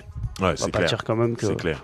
C'est clair. Attends, il y a Tempo, il était en clash contre qui récemment? Tempo, il a toujours été en clash toute sa life. C'est une dinguerie, lui. Mais lui, il est parti en tôle, il est resté je sais pas combien de temps en tôle. Il est ressorti, il a rien fait malheureusement. Il m'a l'air de plus trop comprendre ce qui se passe, tout ça. Il est resté trop enfermé, mon gars.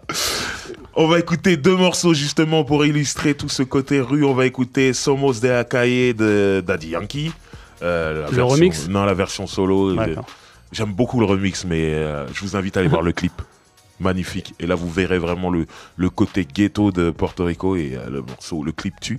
Mais ça, là, c'est la version solo et c'est tiré d'un super film qui s'appelle Talento de Barrio, avec Daddy Yankee dedans. Et on peut voir le ghetto un peu, le ghetto portoricain. Et c'est étrange parce qu'il y a des bâtiments, des fois, ça me rappelle la France. Ouais, non, bah, ça appartient aux États-Unis, donc au final, c'est urbanisé. Ouais. Mais il y a justement les mêmes quartiers qu'en France. Voilà, c'est ça. Et on écoute le morceau justement Gangsta Zone, mais c'est la version avec Snoop Dogg. Et là, c'est pas le clash contre Don Omar, c'est ça. C'est pas le clash contre Don Omar, c'est le remix. Okay. Roule avec Driver spécial reggaeton. On vient d'écouter 2 morceaux. On a écouté le morceau de Daddy Yankee. C'était toujours Daddy Yankee. On a écouté Daddy Yankee avec Somos de Acaye. Et ensuite, on a écouté Daddy Yankee featuring Snoop Dogg avec Gangsta Zone, Zona des Gangsta. Incroyable clip.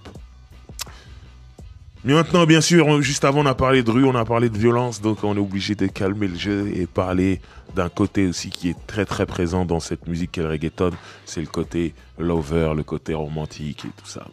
Voilà. Une fois encore, je vais répéter, on a souvent des repris de justice qui font des chansons d'amour. Mais les repris de justice ont besoin d'amour aussi et ils peuvent en donner aussi. Donc c'est très important. Vous, par exemple, pour toi, Jim, c'est qui le meilleur dans ce délire-là? C'est-à-dire, si on parle à une meuf et on doit lui mettre un reggaeton, pas une bachata, tout ça, un reggaeton. Un artiste qui le fait mieux que les autres, pour toi, c'est qui? En mode lover, ouais. En mode lover, il y avait des mecs avant qui sont plus trop là. C'était genre les Jadiel, tout ça. D'ailleurs, qui a eu un accident de moto, qui est décédé. Ah si, j'ai vu ça. Il y a 2 ans. Incroyable. Il y a 2 ans, il faisait que lui, il faisait beaucoup de morceaux de lover. Il y avait J Alvarez qui faisait pas mal de morceaux aussi, un peu love, mais malheureusement qui a un peu disparu de la circulation. Peut-être qu'il s'est pas entouré des bonnes personnes. Ça arrive. Et puis Don Omar, c'est vrai que Don Omar, il a sorti beaucoup de morceaux tendres et avec un fond romantique comme ça, mais maintenant ils savent tous le faire maintenant. De toute façon, c'est comme on l'a dit tout à l'heure, c'est une évolution commerciale de la chose aussi, c'est de partir dans un truc. Les thèmes le grand public attend ça. Les thèmes de chansons, surtout les Sud-Américains, ils aiment beaucoup la lettre. Ils aiment beaucoup la lettre quand même. Maintenant il y a que ça. Qu'est-ce que tu appelles la lettre? L'écriture quand même. Ok. Parce que même si c'est une rythmique et tout, on aime danser, les latinos sont très sensibles aux mots. Et ça, c'est important. Et c'est pour ça que Don Omar, je pense que le son romantique, le premier gros son romantique qu'on écoute, je pense que c'est Pauvre Diable. Je pense je pense, okay. Et ça a plus s'accroche. Pauvre Diable, là, tu peux le mettre n'importe quand en soirée, les gens ils sont fous. Tu vois. Parce qu'il y a une émotion qui se dégage du morceau. Les latinos sont sensibles à ça, c'est important. Mais moi j'ai remarqué les latinos. Il y a Ozuna qui est très fort. Pour maintenant. Justement, j'allais parler d'une particularité, et c'est bien que tu cites Ozuna. Moi je comprends pas bien l'espagnol, je suis un menteur. Moi j'arrive, je fais genre, mais en vérité, je comprends pas bien. Mais je suis un gamin, donc j'appelle des gens, qu'est-ce qu'il dit là? Et je me rappelle, Jim, à un moment, je te harcelais des fois. Qu'est-ce qu'il dit là? Je t'envoyais des textos. Ça veut dire quoi ce mot, tout ça, machin. C'est important pour moi de comprendre quand même. Ouais, normal. Quand j'écoute beaucoup de trucs. Et je remarque que les latinos, quand ils parlent de relations amoureuses, ils adorent les trucs compliqués. Ils adorent. Et par exemple, tu parles de Ozuna, comment il s'appelle ce morceau là? Dile que tu me quieres. Voilà, ça là. Mais l'histoire, c'est pourquoi? Ils s'en foutent. Il y a que des trucs comme ça. Le son de Maluma. Felices los Cuatro, qu'on va écouter à la fin. J'adore cette chanson. C'est des trucs, je veux pêcher ta meuf. Que des problèmes de... voilà. Oui, je kiffe une meuf, elle a déjà un mec, un truc. Pourquoi vous êtes comme ça? C'est dingue. Mais depuis le début, ouais, c'est ça. Depuis le début, c'est ça. Hein. Mais tu vois, même, c'est surtout dans le délire latino, parce que tu vois que même en bachata, il y a eu des morceaux comme ça, genre je suis avec une meuf, mais c'est toi que je kiffe. Il y a que des trucs comme ça. Et je dis, pourquoi vous aimez les relations compliquées comme ça dans ces chansons? C'est un truc de ouf. C'est la vraie vie en fait de beaucoup de latinos. Déjà, et en vrai, de beaucoup d'hommes en vrai. Parce que je suis là en train de dire ça, mais en vrai, il y a beaucoup d'hommes qui sont tiraillés entre plusieurs meufs, tout ça. Et en vérité, eux, ils sont un peu plus sincères sur ça. Vrai, ils sont sincères. C'est ça qui est un peu qui est chouette. C'est ça qui est chouette. Ouais, il y a un morceau que je kiffe, c'est-à-dire dans ce style-là. C'est mon morceau préféré. On va le jouer juste après. Et c'est un peu ça. Hein. C'est Mes Prefieres Amis de Arcángel. Lourd. Arcángel aussi, un grand romantique. J'adore ce morceau. Je l'écouterai toute ma vie, je pense. J'ai même coutume de dire jamais à mon mariage, mais en vérité vaut mieux pas parce que quand tu comprends les paroles. mais quel morceau. Et encore une fois, voilà une relation compliquée. Et j'adore le clip parce que le clip est marrant, parce qu'ils sont à l'école. Et Arcángel est tellement petite taille. Il nous fait croire qu'il est au collège avec son sac à dos, alors que c'est un homme. Et à chaque fois, je regarde ce clip, je suis mort de rire. Il a un sac à dos comme ça, et puis il a un polo Lacoste avec sa petite voix comme ça. C'est un peu le Michael Jackson. Ouais, sa voix, là, il a une voix. Sa voix n'a pas mué. Mais c'est encore une histoire où, en gros, la meuf, elle a déjà un mec. Mais ce que j'aime bien en lui, c'est que c'est une Kaira, et c'est qu'en fait, il drague la meuf et il lui fait comprendre, allez, avoue que tu me préfères moi plus que ton mec et tout. Et la meuf, elle se laisse avoir tout doucement, tout ça. Hein. Et à la fin, elle veut aller avec lui, et il y a le mec qui vient, qui est beaucoup plus grand qu'Arcángel, mais c'est pas difficile. Ouais. Et qui vient pour lui casser la gueule, et Arcángel fait juste un signe avec sa main, comme ça, avec son doigt, genre. Et t'as au moins 20 mecs qui sont là, qui sont prêts à casser la gueule au mec et tout. Et j'adore la fin. Parce que c'est genre, j'ai fait un truc de lover, mais je suis une Kaira, hein. Vous venez sur moi, moi j'envoie mon équipe, je vous casse la gueule. Et voilà, c'est ça que j'aime bien avec les chanteurs de reggaeton, c'est qu'ils ont toujours des chansons festives ou des chansons d'amour. Mais les mecs, c'est pas des bouffons. Et pour certains, c'est même des grosses Kairas. Mais bon, très important en tout cas. Et c'est une musique en vérité, le reggaeton, c'est une musique qui touche énormément les filles. J'adore. Moi, par exemple, quand Booba, sur son album, il a fait le morceau G-Love avec Farruko, il n'y a pas eu de clip et tout, mais sur Snapchat, tout ça, les meufs qui se snappaient sur ce morceau, j'ai l'impression que c'était limite la chanson préférée de toute la carrière de Booba, de la gente féminine. Et c'est la rythmique reggaeton, en fait, qui touche énormément les filles. Et après, quand elles comprennent les paroles et qu'il y a des fois même, t'as pas besoin de comprendre les paroles, l'émotion. Tu sens que c'est un truc de lover, les filles, elles sont contentes, elles peuvent danser, elles ressentent ces émotions un peu de love et tout.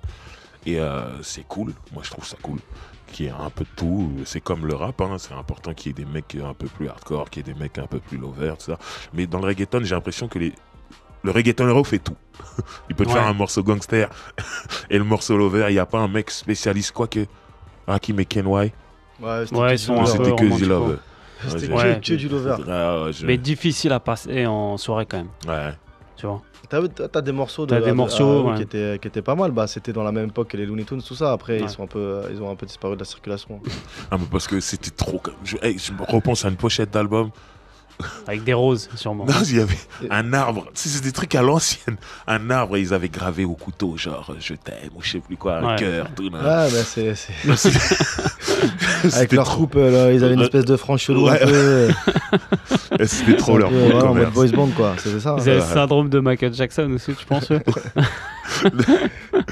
En tout cas, Rakim et Kenway, respect. À un moment, il me semble qu'ils avaient. Down, c'est un son lourd quand même. Ils avaient signé sur le label, le fameux label qui faisait Arcángel, tout ça, comme Pina Records. Pina Records. C'était chez eux. Et l'album, je sais pas. Ils ont sorti un album qui s'appelait The Masterpiece, je crois, en plus. Oh, c'était leur seul album, je crois. Mais c'est vrai que si tu fais que ça, non. Mais c'est bien, pour en revenir, c'est vrai qu'on aime bien que dans un album reggaeton, tu auras toujours des sons un peu rus et tu auras toujours le petit son un peu romantique. C'est sûr, tu peux pas passer à côté de ça. Et à la danse qui va avec, dont on n'a pas parlé, cette fameuse danse. Perreo. El Perreo. Ah, c'est magnifique. Non, mais ça...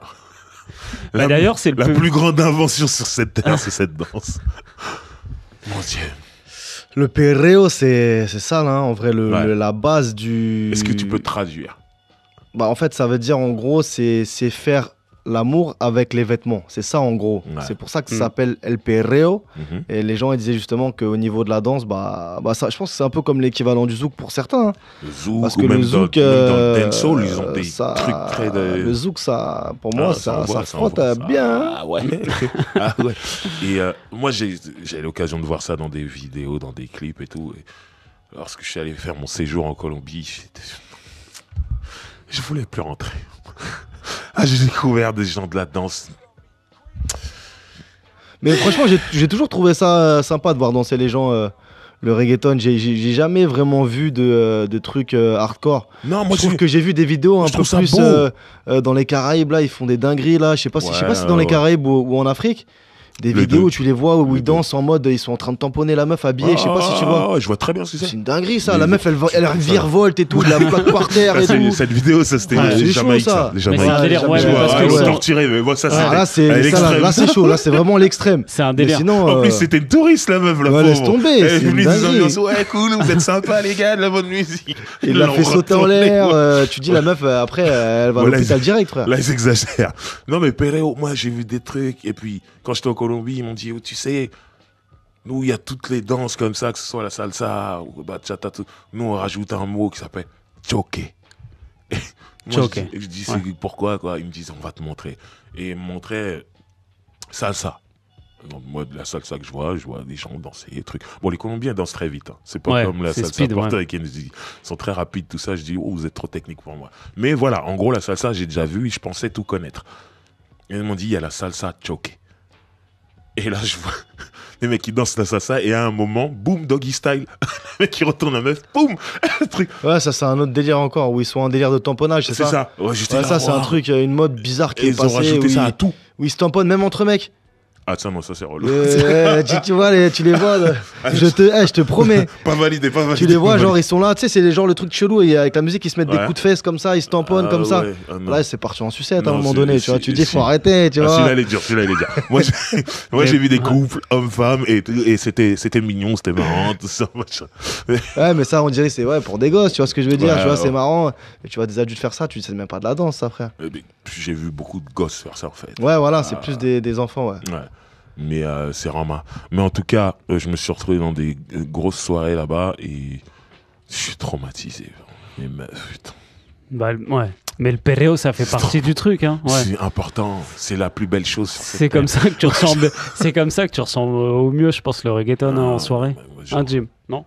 Mais nous, on n'a pas le temps. Vous êtes au platine, vous. On est au platine, on est là, on cherchait nos CD, mais c'est vrai que franchement, je te cache pas qu'on était contents quand ça partait en couille et quand les gens ils étaient tous là en train de. Quand j'y pense, j'essaie de voir, d'imaginer les gens danser. Je les vois même plus Roméo danser. Enfin, quand je suis dans les platines comme ça, d'ailleurs, je vais faire ça ce week-end. Je vais vraiment me mettre, je vais les voir, je vais les regarder danser du reggaeton. Ça fait longtemps que j'ai pas pris le temps d'analyser maintenant comment ils dansent parce qu'on a beaucoup de jeunes, tu vois, ils ont 19, 18 ans maintenant. Et c'est une autre manière encore, c'est une autre... Donc j'en profite pour rappeler que tous les deux vous mixez, vous avez des résidences dans ce club qui s'appelle le Roméo Club.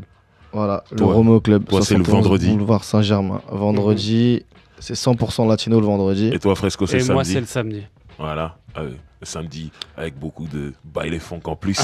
Le samedi aussi reggaeton à fond avec une touche brésilienne aussi en plus parce que le baile funk c'est revenu un petit peu à la mode là. C'est clair, boum boum tam tam. Et si tu peux redonner l'adresse parce que moi je vous conseille à tous si vous voulez découvrir un peu les ambiances latines à Paris. 71 boulevard Saint-Germain. Métro Cluny-la-Sorbonne, ligne 10, Saint-Michel, ligne 4. Voilà. Quartier sympa, à 2 minutes de Notre-Dame, la cathédrale, quartier sans problème. Ouais. Les filles, vous pouvez venir en talons, mini-jupe, il n'y aura pas de souci. Et vraiment, c'est le temple du Perreo. C'est la vérité. Voilà. Si vous voulez voir des filles en mini-jupe et en talons. Tout dans le respect. Allez-y, exactement. Voilà, donc on va écouter un peu de musique, hein. On parlait de reggaeton romantique, donc on va écouter des morceaux dans ce délire-là. Alors, qu'est-ce qu'on a sélectionné? Comme j'en parlais tout à l'heure, Arcángel, mais là c'est le remix avec Don Omar, Me Prefieres a mí. On va écouter un morceau que tu as sélectionné, Fresco, c'est Ozuna avec Cardi B. Lourd le son. Hein. Ouais, avec le clip, tout ça, c'est la Modella. La Modelo la Non, c'est... Là, je suis perdu là. La Modelo. Ok, voilà. J'étais perdu parce que je me disais, mais c'est bizarre, ils disent là, à la fin se termine en haut. J'essaie de faire mon français grammatical, tout ça. Bon, des fois, tout n'est pas logique. Et on va écouter un morceau choisi par toi, Jim. C'est Don Omar avec Syllabes. Ah ouais, putain, ce morceau, je le kiffais de ouf. Avec Rakim et Kenway, non? Ouais, c'était une dinguerie. C'était en mode l'époque Lover et tout, embrouillé avec ma meuf, délire. T'écoutais ça, t'étais en mode ouais, je vais aller la retrouver. Tu vois. C'est sur quel album celui-là? C'est un album de Don Omar où il présente Rakim et Kenway. Il est pas sur Gargola celui-là? Non, je crois que c'est l'album de Don Omar où il présente Rakim et Kenway. Je pense que c'est. On va vérifier tout ça. Voilà. En tout cas, on écoute ces 3 morceaux. S'il y a des filles qui sont en train d'écouter, c'est le moment. Mettez-vous bien. Et on revient tout de suite après. C'est Roule avec Driver spécial reggaeton. Roule avec Driver spécial reggaeton avec DJ Fresco, DJ Jiménez, tout ça dans la maison. Je suis content. Mes potes sont venus pour me parler de reggaeton. Et là, on a écouté donc une petite série de morceaux reggaeton latino. Non, c'est pas reggaeton latino que je veux dire. Romantico. On a écouté Arcangel avec Don Omar, le morceau c'est Me Prefieres a Mí, le remix. On a écouté Ozuna featuring Cardi B, c'est La Modelo. On a écouté Don Omar avec le morceau Syllabes. Yeah. Voilà. Maintenant, nous allons parler d'un phénomène actuel. Là, ça fait un petit moment, 1 an, peut-être 2 ans, que les Portoricains sont vraiment mis à la trap musique. C'est-à-dire la trap, ça a explosé aux États-Unis, même en France, tout ça. Et les Latinos s'y sont mis aussi. Et honnêtement, je trouve que avec la langue espagnole, ça le fait. Alors, il y a des gens qui vont me tirer dessus là si je dis ça, mais je trouve que c'est même mieux qu'en anglais, en espagnol. Je trouve que c'est fluide de ouf. Et que quand il doit avoir de la mélodie, il y en a, c'est magique et tout. Parce qu'ils chantent grave dessus. Ouais. Ouais, c'est bon. Et j'adore la trappe américaine, il n'y a pas de problème. Hein, et c'est la base, ça vient de là. Mais je trouve que les Latinos l'ont fait différemment. Ils ont rajouté un truc à eux, Latinos, en fait, justement. Peut-être pas pour tout le monde, mais en tout cas, pour certains artistes. Là, je pense à Maluma, qui est vraiment reggaetonero colombien. C'est un chanteur. Je crois que tu le disais hors antenne, il a un côté pop, même dans sa façon de chanter. Ben, quand il vient sur de la trappe, il fait quelque chose de différent de ce qui se fait aux États-Unis et tout. Et je trouve ça fort. On l'écoutera pas spécialement, mais si je dois conseiller un morceau aux gens, un morceau qui s'appelle GPS de Maluma, il est magnifique. Et vraiment, il y a la mélodie, il y a le flow, il y a tout ce qu'il faut. Mais le mec qui pour moi a vraiment fait exploser ce truc-là, c'est Bad Bunny. Je pense qu'on est d'accord au niveau de la trappe latine. C'est sûr, c'est Bad Bunny qui a démocratisé la chose, on va dire. Parce qu'il y a des morceaux qui sont sortis avant un peu, mais c'était... Il y a toujours eu des morceaux où ils ont posé même sur de la trappe avant. Ouais. En fait, c'est important de dire ça. Ce qui est important surtout, c'est de faire comprendre que Porto Rico, au niveau politique, c'est un peu comme Martinique, Guadeloupe, Guyane pour la France. C'est que c'est américain quelque part, ça appartient aux Américains. Et donc, tout ce qui vient des États-Unis arrive à Porto Rico. Ah, c'est sûr. Bah, les mecs, ils ont la nationalité américaine. C'est ça, donc, voilà. Donc, ils ont cette proximité avec ce qui se passe aux États-Unis directement. Donc, la trappe, elle explose aux États-Unis, elle explose à Porto Rico. Donc, c'est normal que les mecs sautent sur des morceaux comme ça. Mais pour moi, le succès, c'est quand Bad Bunny arrive, en fait, quand je le vois invité à droite. Il y a un morceau avec Arcangel, c'est pas le morceau que tu as choisi. Il y a ma costumbre, je crois, non? Je sais plus où il a. Dans le clip, on dirait qu'il a une grenouillère. Ils sont tous déguisés, ils sont tous déguisés, ils sortent d'un camion. Voilà. Je crois que c'est celui-là. Après, justement, le fait que Bad Bunny... En fait, Bad Bunny, il a apporté une nouvelle touche à ce qui existait. C'est-à-dire que lui... il a rendu justement cette rap un peu plus commerciale avec des refrains. Ouais, il a des refrains. Voilà, des refrains toujours accrochés. Et des mélos qui restent dans la tête surtout. Ouais. C'est ça qui a fait la diff avec la trap latino qu'il y avait avant. Ouais. Et des couplets efficaces aussi. Ces couplets, ils sont efficaces. C'est que t'avais une trap qui était latino qui était vraiment très très ghetto, on va dire, très urbaine. Et justement, ça a fait la même chose un peu qu'avec le reggaeton, mais beaucoup plus rapidement. Où c'est passé à une trap un peu plus mélodieuse. Et c'est pour ça que les gens en soirée, ils aiment bien écouter la petite vingtaine de minutes de trap parce qu'ils la chantent. Tu vois ce que je veux dire? C'est ça. Ils peuvent la chanter. Ouais. Donc quelque part, s'ils peuvent la chanter, c'est que c'est plus commercial et que. C'est ça. Donc en fait, c'est de la trap latino chantée, on devrait dire Il y a entre guillemets en il y a fait. la mélodie. Après, quand même dans les couplets, il rappe Bad Bunny. Et je trouve qu'il rappe très bien. Vraiment, c'est chaud. Et il y a un élément déclencheur qui, je sais pas, le futur nous le dira, mais qui peut faire comme le reggaeton, amener un âge d'or aux États-Unis. C'est le morceau de Farruko. Farruko a fait un album de trap qui s'appelle Trap Ficante. Ouais, voilà. c'est ça. Et il a ce morceau où il invite Bad Bunny sur le morceau qui s'appelle Creepy Kush. Ouais. Et le morceau, moi, j'ai d'abord vu le clip sur YouTube avant même que l'album sorte. J'ai pété un câble quand j'ai entendu le truc. J'ai dit, oh, incroyable. J'étais là sur Facebook en train de partager. Ah, ça tue et tout. Et honnêtement, t'as pas besoin d'aimer le reggaeton. Parce que là, on parle pas de reggaeton, c'est du hip-hop, on parle de trap, ok? Et t'as pas besoin d'être familier de la langue espagnole pour kiffer ce morceau. En fait, si t'aimes le rap, tu vas aimer ce morceau. Et c'est ce qui s'est passé aux États-Unis, en fait. Et le morceau, il a commencé à passer à la radio, sur les radios hip-hop. Et du coup, ils se sont dit, il faut qu'on fasse un remix avec des Américains. Dans le remix, il y a du lourd en plus. Et le truc qui est fou, c'est que ils ont que je fasse ça dans l'ordre. Ils ont rajouté Nicki Minaj d'abord. Il y a Travis Scott aussi, je crois, dessus. Ils ont rajouté d'abord 21 Savage, putain, qui est énorme au niveau de la trappe. Et en fait, à un moment, le morceau tourne comme ça, sans Travis Scott. Le morceau prend de ouf à la radio. Il est joué sur toutes les radios hip-hop. Il est joué dans les soirées hip-hop. La folie, les gens kiffent le refrain, en fait, qui est juste gimmick et ils le répètent, même s'ils comprennent pas l'espagnol. Puis couche, c'est anglais, c'est carré, c'est la bœuf, tu vois. Donc, ils sont là, tous en train de chanter ce refrain. Et donc, l'équipe de Farruko se dit, il faut tourner le clip. Donc, ils contactent l'équipe de Nicki Minaj. Il faut faire le clip et tout, du remix. Et Nicki Minaj, un jour, elle appelle le staff de Farruko en disant, je suis à Miami demain. Si vous venez à Miami, on tourne le clip demain. Donc Farruko, il va avec toute son équipe et ils se disent, ok, on y va. Et le problème, c'est qu'ils appellent 21 Savage et lui disent, voilà, il faut tourner le clip demain. Parce que Nicki Minaj, elle est là demain. Et 21 Savage, il était en tournée, je sais pas où, il dit, moi, je pourrais pas être là. Donc à ce moment-là, c'est là qu'il contacte Travis Scott.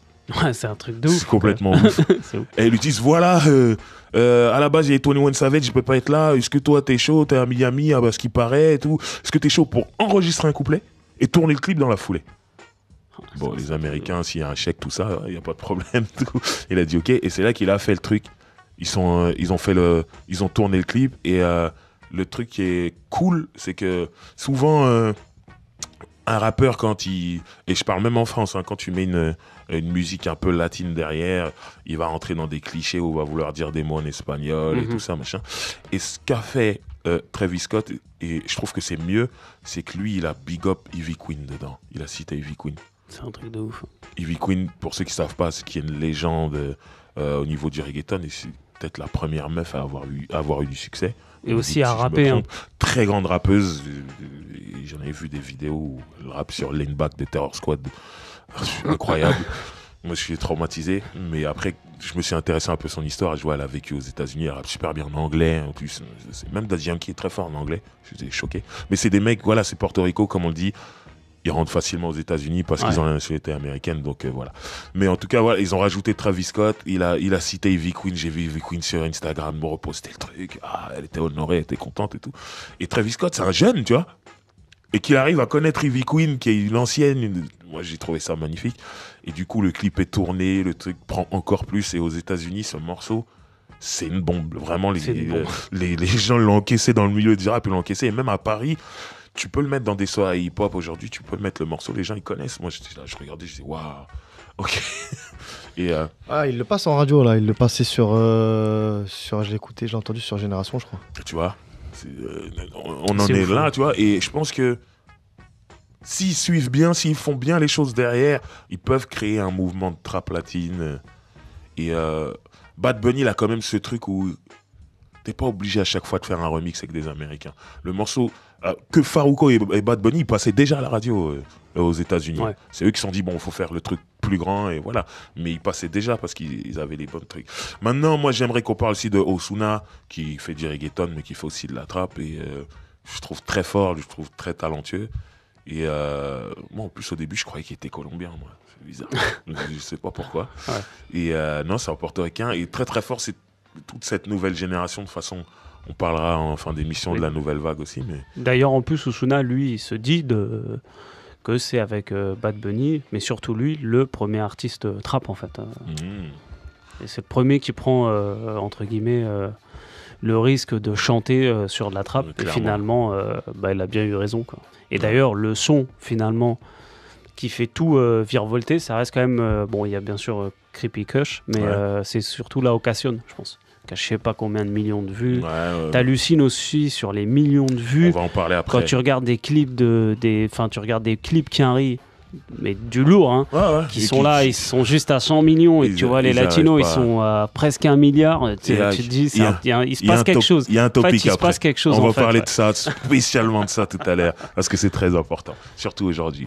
Mais voilà, en tout cas, en ce qui concerne la trappe, il y a plein d'autres artistes, et surtout, les reggaetoneros, ils vont, tu vois, t'as dit Yankee, qui est vraiment un vrai rappeur à la base, donc il entend de la trappe, il se dit moi aussi, il a un morceau avec Bad Bunny, voilà, qui a bien marché aussi, et voilà, il y a même des Wisin, Yandel, tout le monde y va, c'est le truc du moment, il y a pas de problème.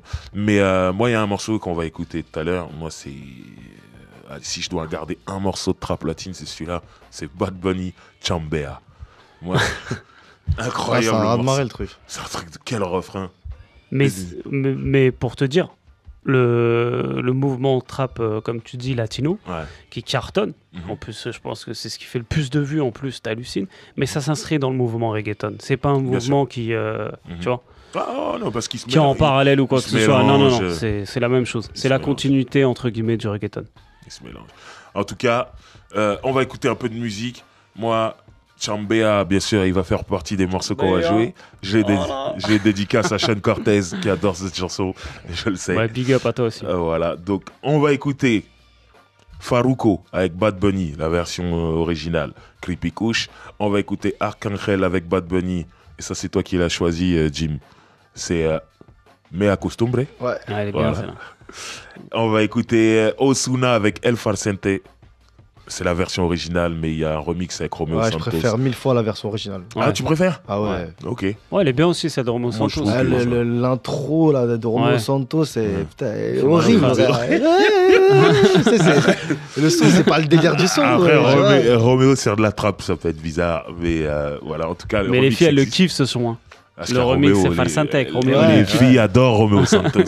C'est mort, tu peux rien faire. Et parfois, les remixes sont moins bien que. C'est comme les films, hein. Le 1 est souvent toujours meilleur que le 2, tu vois. Ça arrive. En tout cas, là, on écoute la version originale, donc c'est beau pour toi, Jim. Et on va écouter, bien sûr, Bad Bunny avec Chambea. Quel morceau. Oh là là là là là là. Roule avec Driver, spécial reggaeton. On a écouté des morceaux de trap latine. On a écouté Farruko avec Bad Bunny. Le morceau, c'est Creepy Kush. On a écouté Arcangel avec Bad Bunny. Le morceau, c'est Mea Costumbre. On a écouté Ozuna avec El Farsante.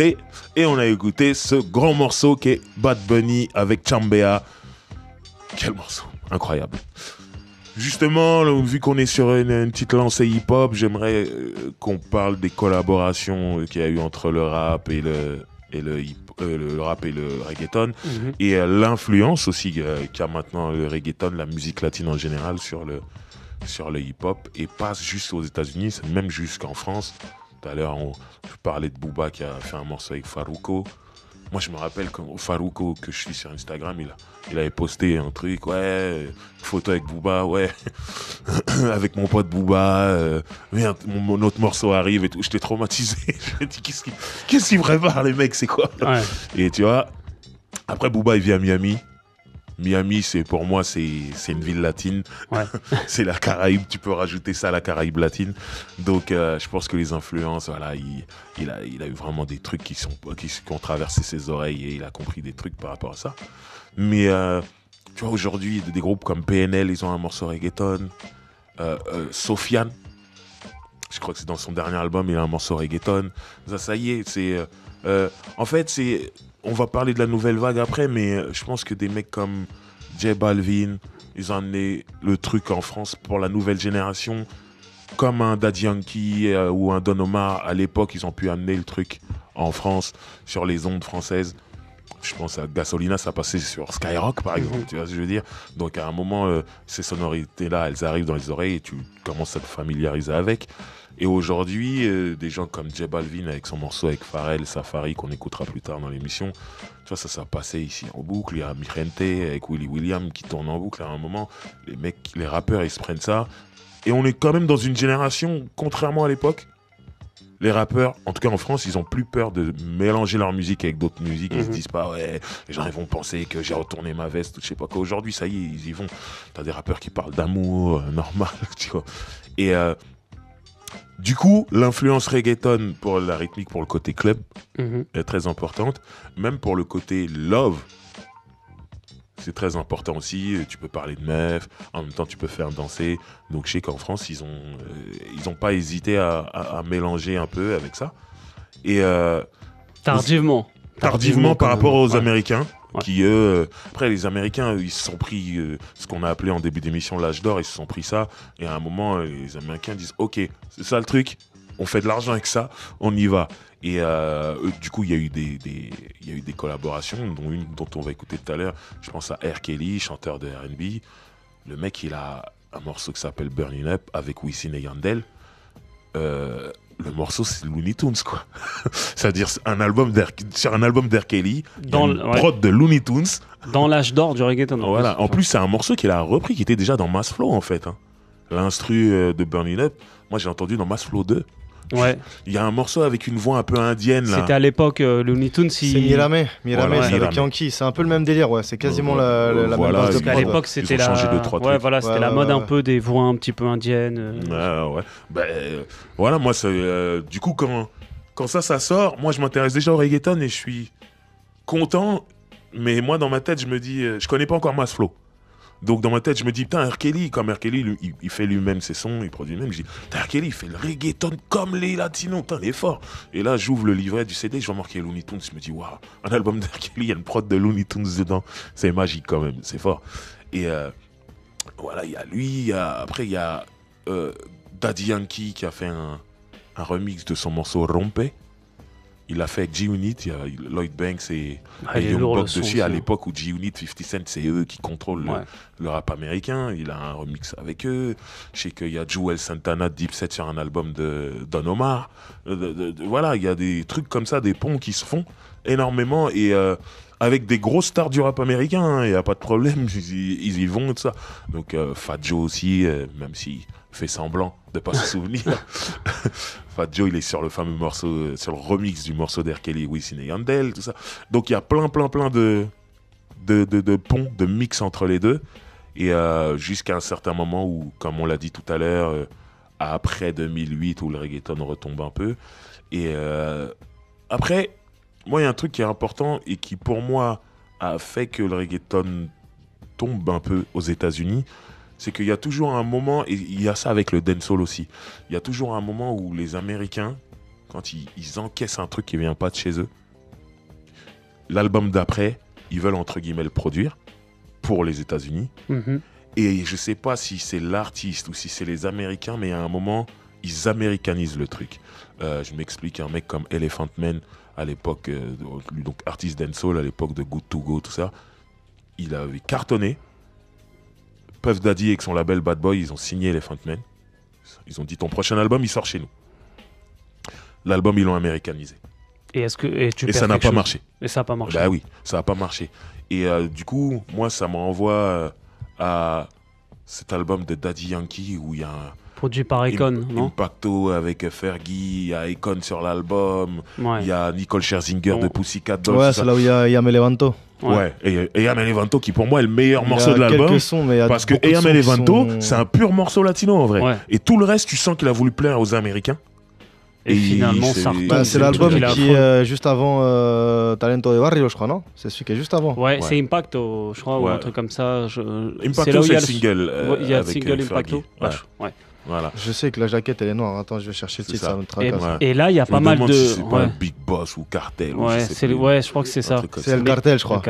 Mais ça retombe. Ça retombe parce que il a américanisé son truc. Il faut faire attention à ça.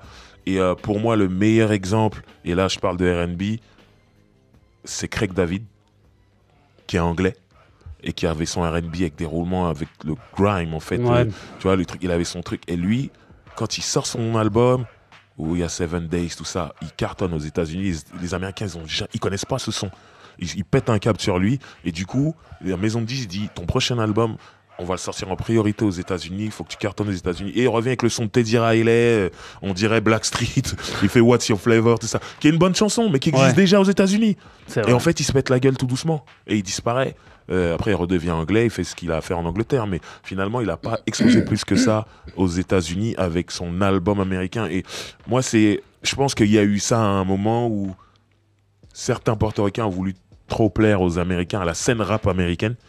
Et ça a perdu le truc. Et il faut garder ton côté latino, si c'est ce que tu vends à la base, jamaïcain, si c'est ce que tu vends à la base, anglais, si c'est ce que tu vends à la base, tu cultives ta différence. Il faut faire attention à ça. Et je pense que tout de suite après, Daddy Yankee, il est redevenu, entre guillemets, latino, tu vois. Parce qu'il a capté que, voilà, c'était compliqué. Mais en tout cas, voilà, il y a eu énormément de collaborations entre ces deux scènes. On va écouter 2 morceaux, il me semble. Ouais, on va écouter donc le fameux R. Kelly avec Wisin et Yandel et Fat Joe, c'est Burn It Up Remix. Et on va écouter Daddy Yankee featuring Lloyd Banks et Young Buck de G-Unit avec le morceau Rompe. Il y a même un clip. Roule avec Driver spécial reggaeton. On vient d'écouter 2 morceaux. Un morceau de R. Kelly featuring Wisin et Yandel et Fat Joe. Le morceau c'est Burn It Up Remix. Et on a écouté Daddy Yankee avec Lloyd Banks, Young Buck de G-Unit. Le morceau c'est Rompe. Maintenant, il faut quand même qu'on touche un mot sur toute la nouvelle vague reggaeton, tout ça.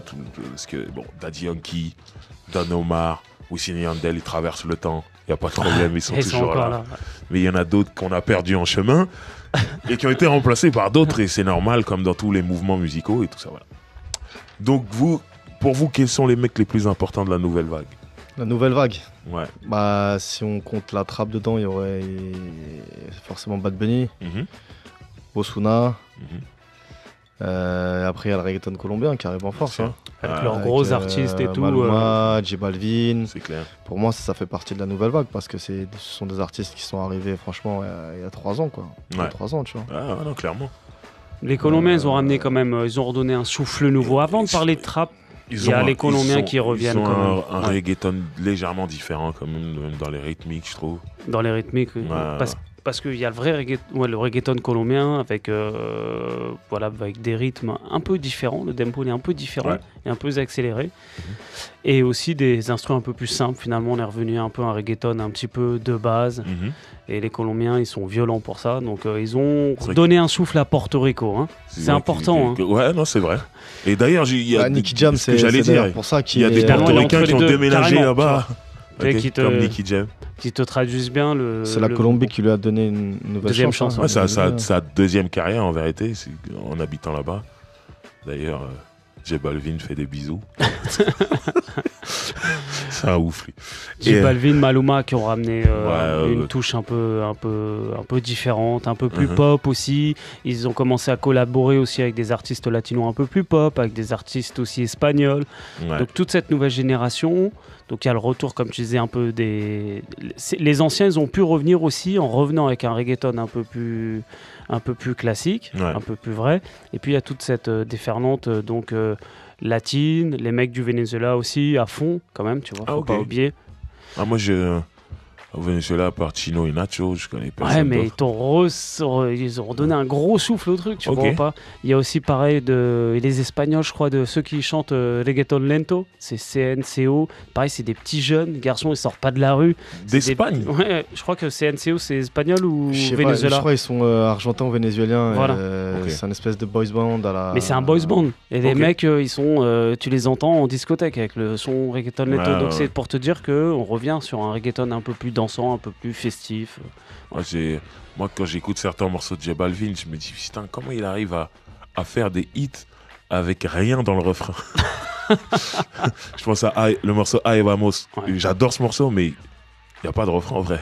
C'est très court, voilà. Et en fait, c'est ce que tu disais, ils ont resimplifié le reggaeton en vrai. Ils ont resimplifié le reggaeton. Il y a la lettre aussi.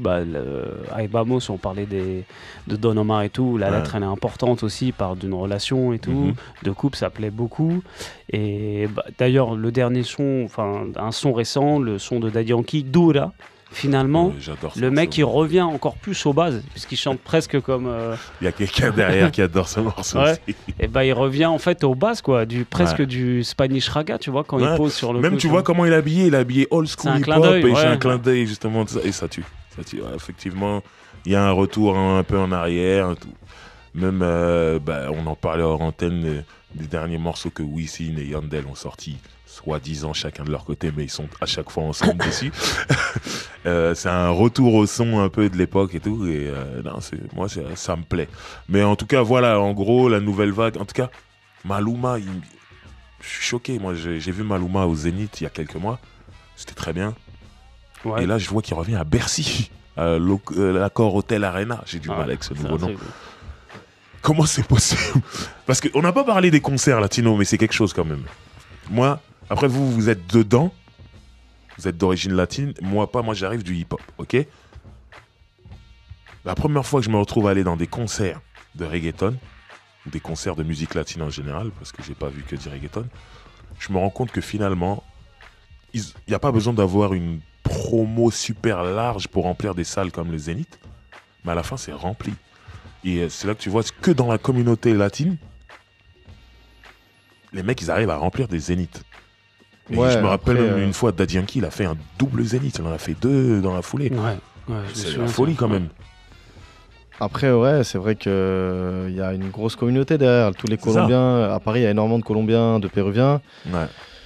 Et ce sont des gens qui vont mettre l'argent pour aller voir leurs artistes, tu vois. Ils vont pas. Il y a un vrai support. Après, je pense Bercy, Maluma, c'est ouf quand même. Moi, c'est chaud.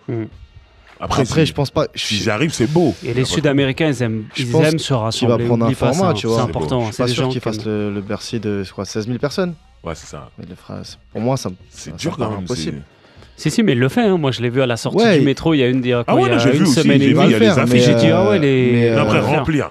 Mais je pense que soit il va l'adapter. Ouais. Je sais pas s'il est comme le Zénith. Si tu peux le faire. Tu peux le faire un peu plus petit. Parce que le Bercy, 16 000 personnes. Maluma, c'est pas encore assez gros en France pour ça. Mais c'est ambitieux. C'est une folie, je pense pas. Et en tout cas, je lui souhaite de remplir. J'adore ce qu'il fait. Je l'ai vu au Zénith, c'était vraiment cool. Mais en tout cas, des Zéniths remplis, des ambiances de ouf avec plein de drapeaux et tout ça, et la fête. Et il y a quand même un truc que j'apprécie, même si c'est fou, c'est les meufs. Elles viennent habillées comme si elles allaient en soirée. Elles arrivent avec des talons, tout ça, elles sont super bien habillées. Je me dis, c'est un concert, elles vont pas avoir mal aux pieds. Non, c'est comme ça. Et c'est comme ça en fait. Ça fait partie du truc, du folklore. C'est que tu dois être belle, tu dois être beau, tu vois, que c'est un jour de fête et tout ça. Et moi, j'adore ça. Et pas que pour reluquer, hein, attention. Non.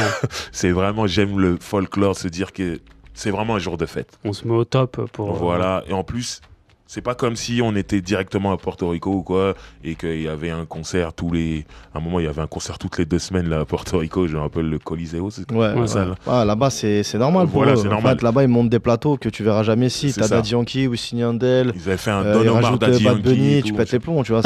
C'est clair que tu pètes les plombs. Parce que là-bas, ils remplissent des stades, tu vois. C'est énorme. Les stades, ils remplissent des stades de 40, 50 000 personnes. Je vois des images de Joel et Randy, ils font que des stades, les mecs, encore aujourd'hui, tu vois. Donc, c'est pas comme si on était là-bas, c'est-à-dire ici, quand il y a un artiste latino qui vient, c'est un événement pour la communauté latine, parce que les mecs, ils viennent pas souvent, on n'est pas en Amérique latine directement. Donc, j'ai vraiment l'impression de voir un jour de fête. C'est un jour de rassemblement, c'est un jour de fête, ça c'est sûr. Et ça, je trouve ça super beau. On va écouter des morceaux donc de la dite nouvelle vague. On va écouter un morceau qui a, pour moi, été très important en ce qui concerne le reggaeton dans le monde. Dans la nouvelle vague, c'est Safari de J Balvin avec Pharrell de Neptune, Pharrell Williams, et Bia, qui est cette superbe fille qui mérite de sortir un album rapidement. Et c'est Pharrell qui a fait la musique. Je trouve que c'est très très réussi. C'est un reggaeton vu par Pharrell. Il y avait plusieurs artistes, producteurs américains qui avaient. Il avait déjà essayé de le faire avec Daddy Yankee avec un son. Mais je sais même pas si ce son il est encore. C'est Mamacita. C'était il y a presque 10 ans. Hein. Ah ouais, j'ai pas. Mais ça n'avait pas marché. Il faudrait que tu l'écoutes. Ok. Et il y a Swiss Beats aussi, qui a fait le remix de Dale Don Dale. Il a fait son reggaeton. Il est énorme, ce son. À sa sauce. C'est ouf ça. C'est ouf. Faut que j'écoute ça. Mais c'est vrai que le son de chez Balvin, même encore là, on le passe tout le temps en soirée, il est efficace de ouf. Incroyable. Moi, il y a beaucoup de gens qui me disent moi, j'aime pas le reggaeton, mais j'aime bien ce chanson. T'aimes le reggaeton, mais tu le sais pas encore. Voilà. Donc, on va écouter ce morceau. On va écouter Maluma avec Felices Los Cuatro. J'adore cette chanson. Moi, j'adore le clip. Encore une histoire compliquée de couple, tout ça, machin. Ah, moi, j'avoue, je deviens bête quand j'entends cette chanson. Je chante en espagnol comme DJ Kesley, ça veut dire c'est pas du vrai espagnol. Je suis bête quand j'entends ça, je deviens bête. Mais j'adore cette chanson. Et il y a le remix avec Marc Anthony, un remix un peu plus salsa qui défonce aussi. Mais on va jouer la version reggaeton. Et on va jouer... Ah ouais, non, mais un morceau, mais j'étais obligé de rajouter ce morceau. Un morceau très important. La nouvelle vague aussi, ouais. Je me rappelle qu'on a reçu Kalash ici, donc cet artiste dancehall. Ouais. J'ai joué le morceau exprès pour qu'il l'écoute et qu'il le découvre. Et il bougeait la tête. C'est Nati Natasha avec Ozuna. Le morceau, c'est Criminal. Morceau incroyable. Moi, il y a Nolwenn qui nous a rejoint, qui est d'accord. Morceau incroyable. Moi, j'adore ce morceau aussi, qui est une rythmique assez lente et tout. Et qui est dingue. Bien long, et qui cartonne, et qui marche. De toute façon, dès qu'il y a Ozuna, ça marche. Et je trouve que Nati Natasha, elle s'est fait une deuxième carrière, parce que moi, je trouve qu'au début, j'étais pas convaincu. Quand elle est arrivée, moi, j'étais... Ouais. Et là, depuis ce morceau... elle s'est fait vite dépasser par les autres, en fait. T'as Becky G. Ouais, et Karol G. Et t'as Karol G. les deux, en fait, elles sont arrivées en force. Et elles ont mieux géré leur, on va dire...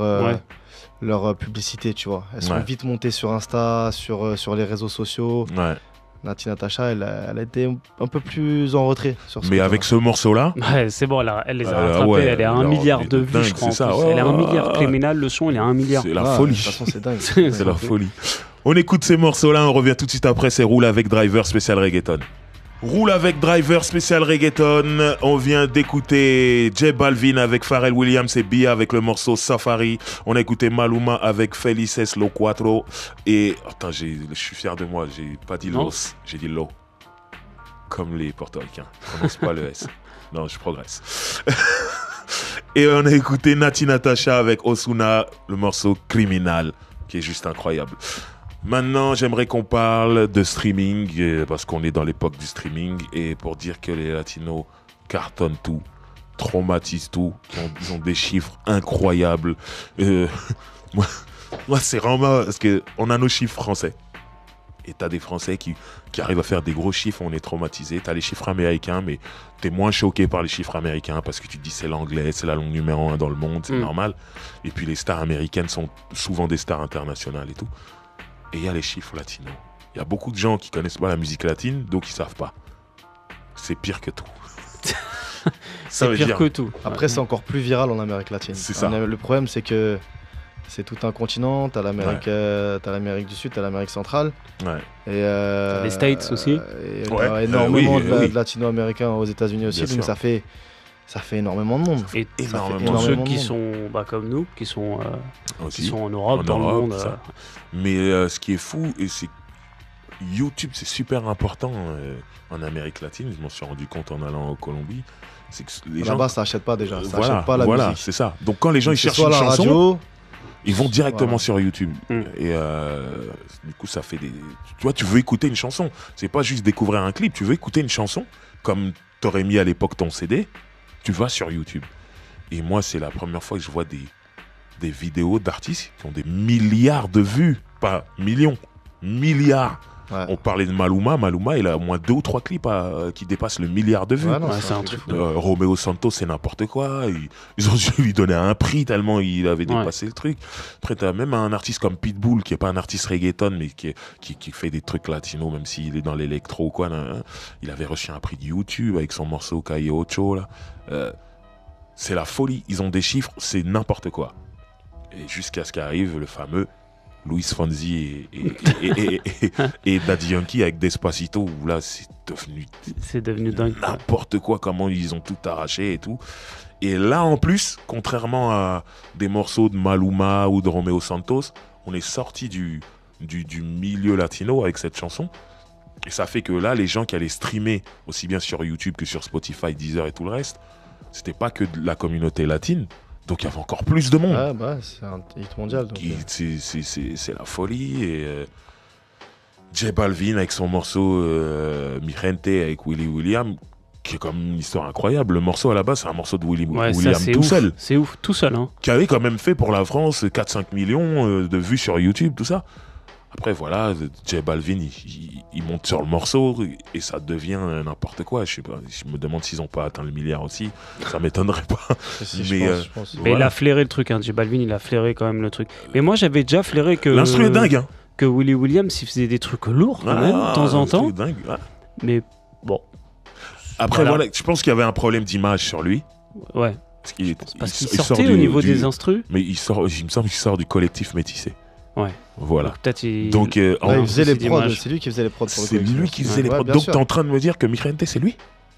Donc, c'est lui qui a fait la prod, ouais. Ah ouais? C'est incroyable. C'est lui qui a fait, c'est Willy Williams qui a fait la prod. Je savais pas, moi. Franchement, et c'est un son de lui de base. Et il se met en remix, en fait. Non, mais tu vois que c'est lui qui a fait. S'il avait pas fait la prod, J Balvin l'aurait jamais fait chanter sur le son. Ouais, non. Parce qu'il a pas trop de flow, tu vois, faut dire la vérité. Ouais, mais surtout, en plus, il le connaît. Il est pas connu. Ouais, mais c'est cool qu'il l'ait fait poser dessus. Mais c'est fort. Bah après, c'est sa prod, donc au final, c'est normal que. Ouais, moi, je pensais que c'était quelqu'un d'autre, un autre français qu'il avait fait pour lui à la base. Mais c'est lui-même qui l'a fait. Non, mais bravo. Lui, en fait, il est reconnu pour les prods, en fait. Je savais pas. Après, c'est pas non plus. Il a pas un flow. Ouais, voilà. Après, pour moi, il fait ce qu'on appelle le minimum syndical. Il suit la musique, fait son truc, machin, tout.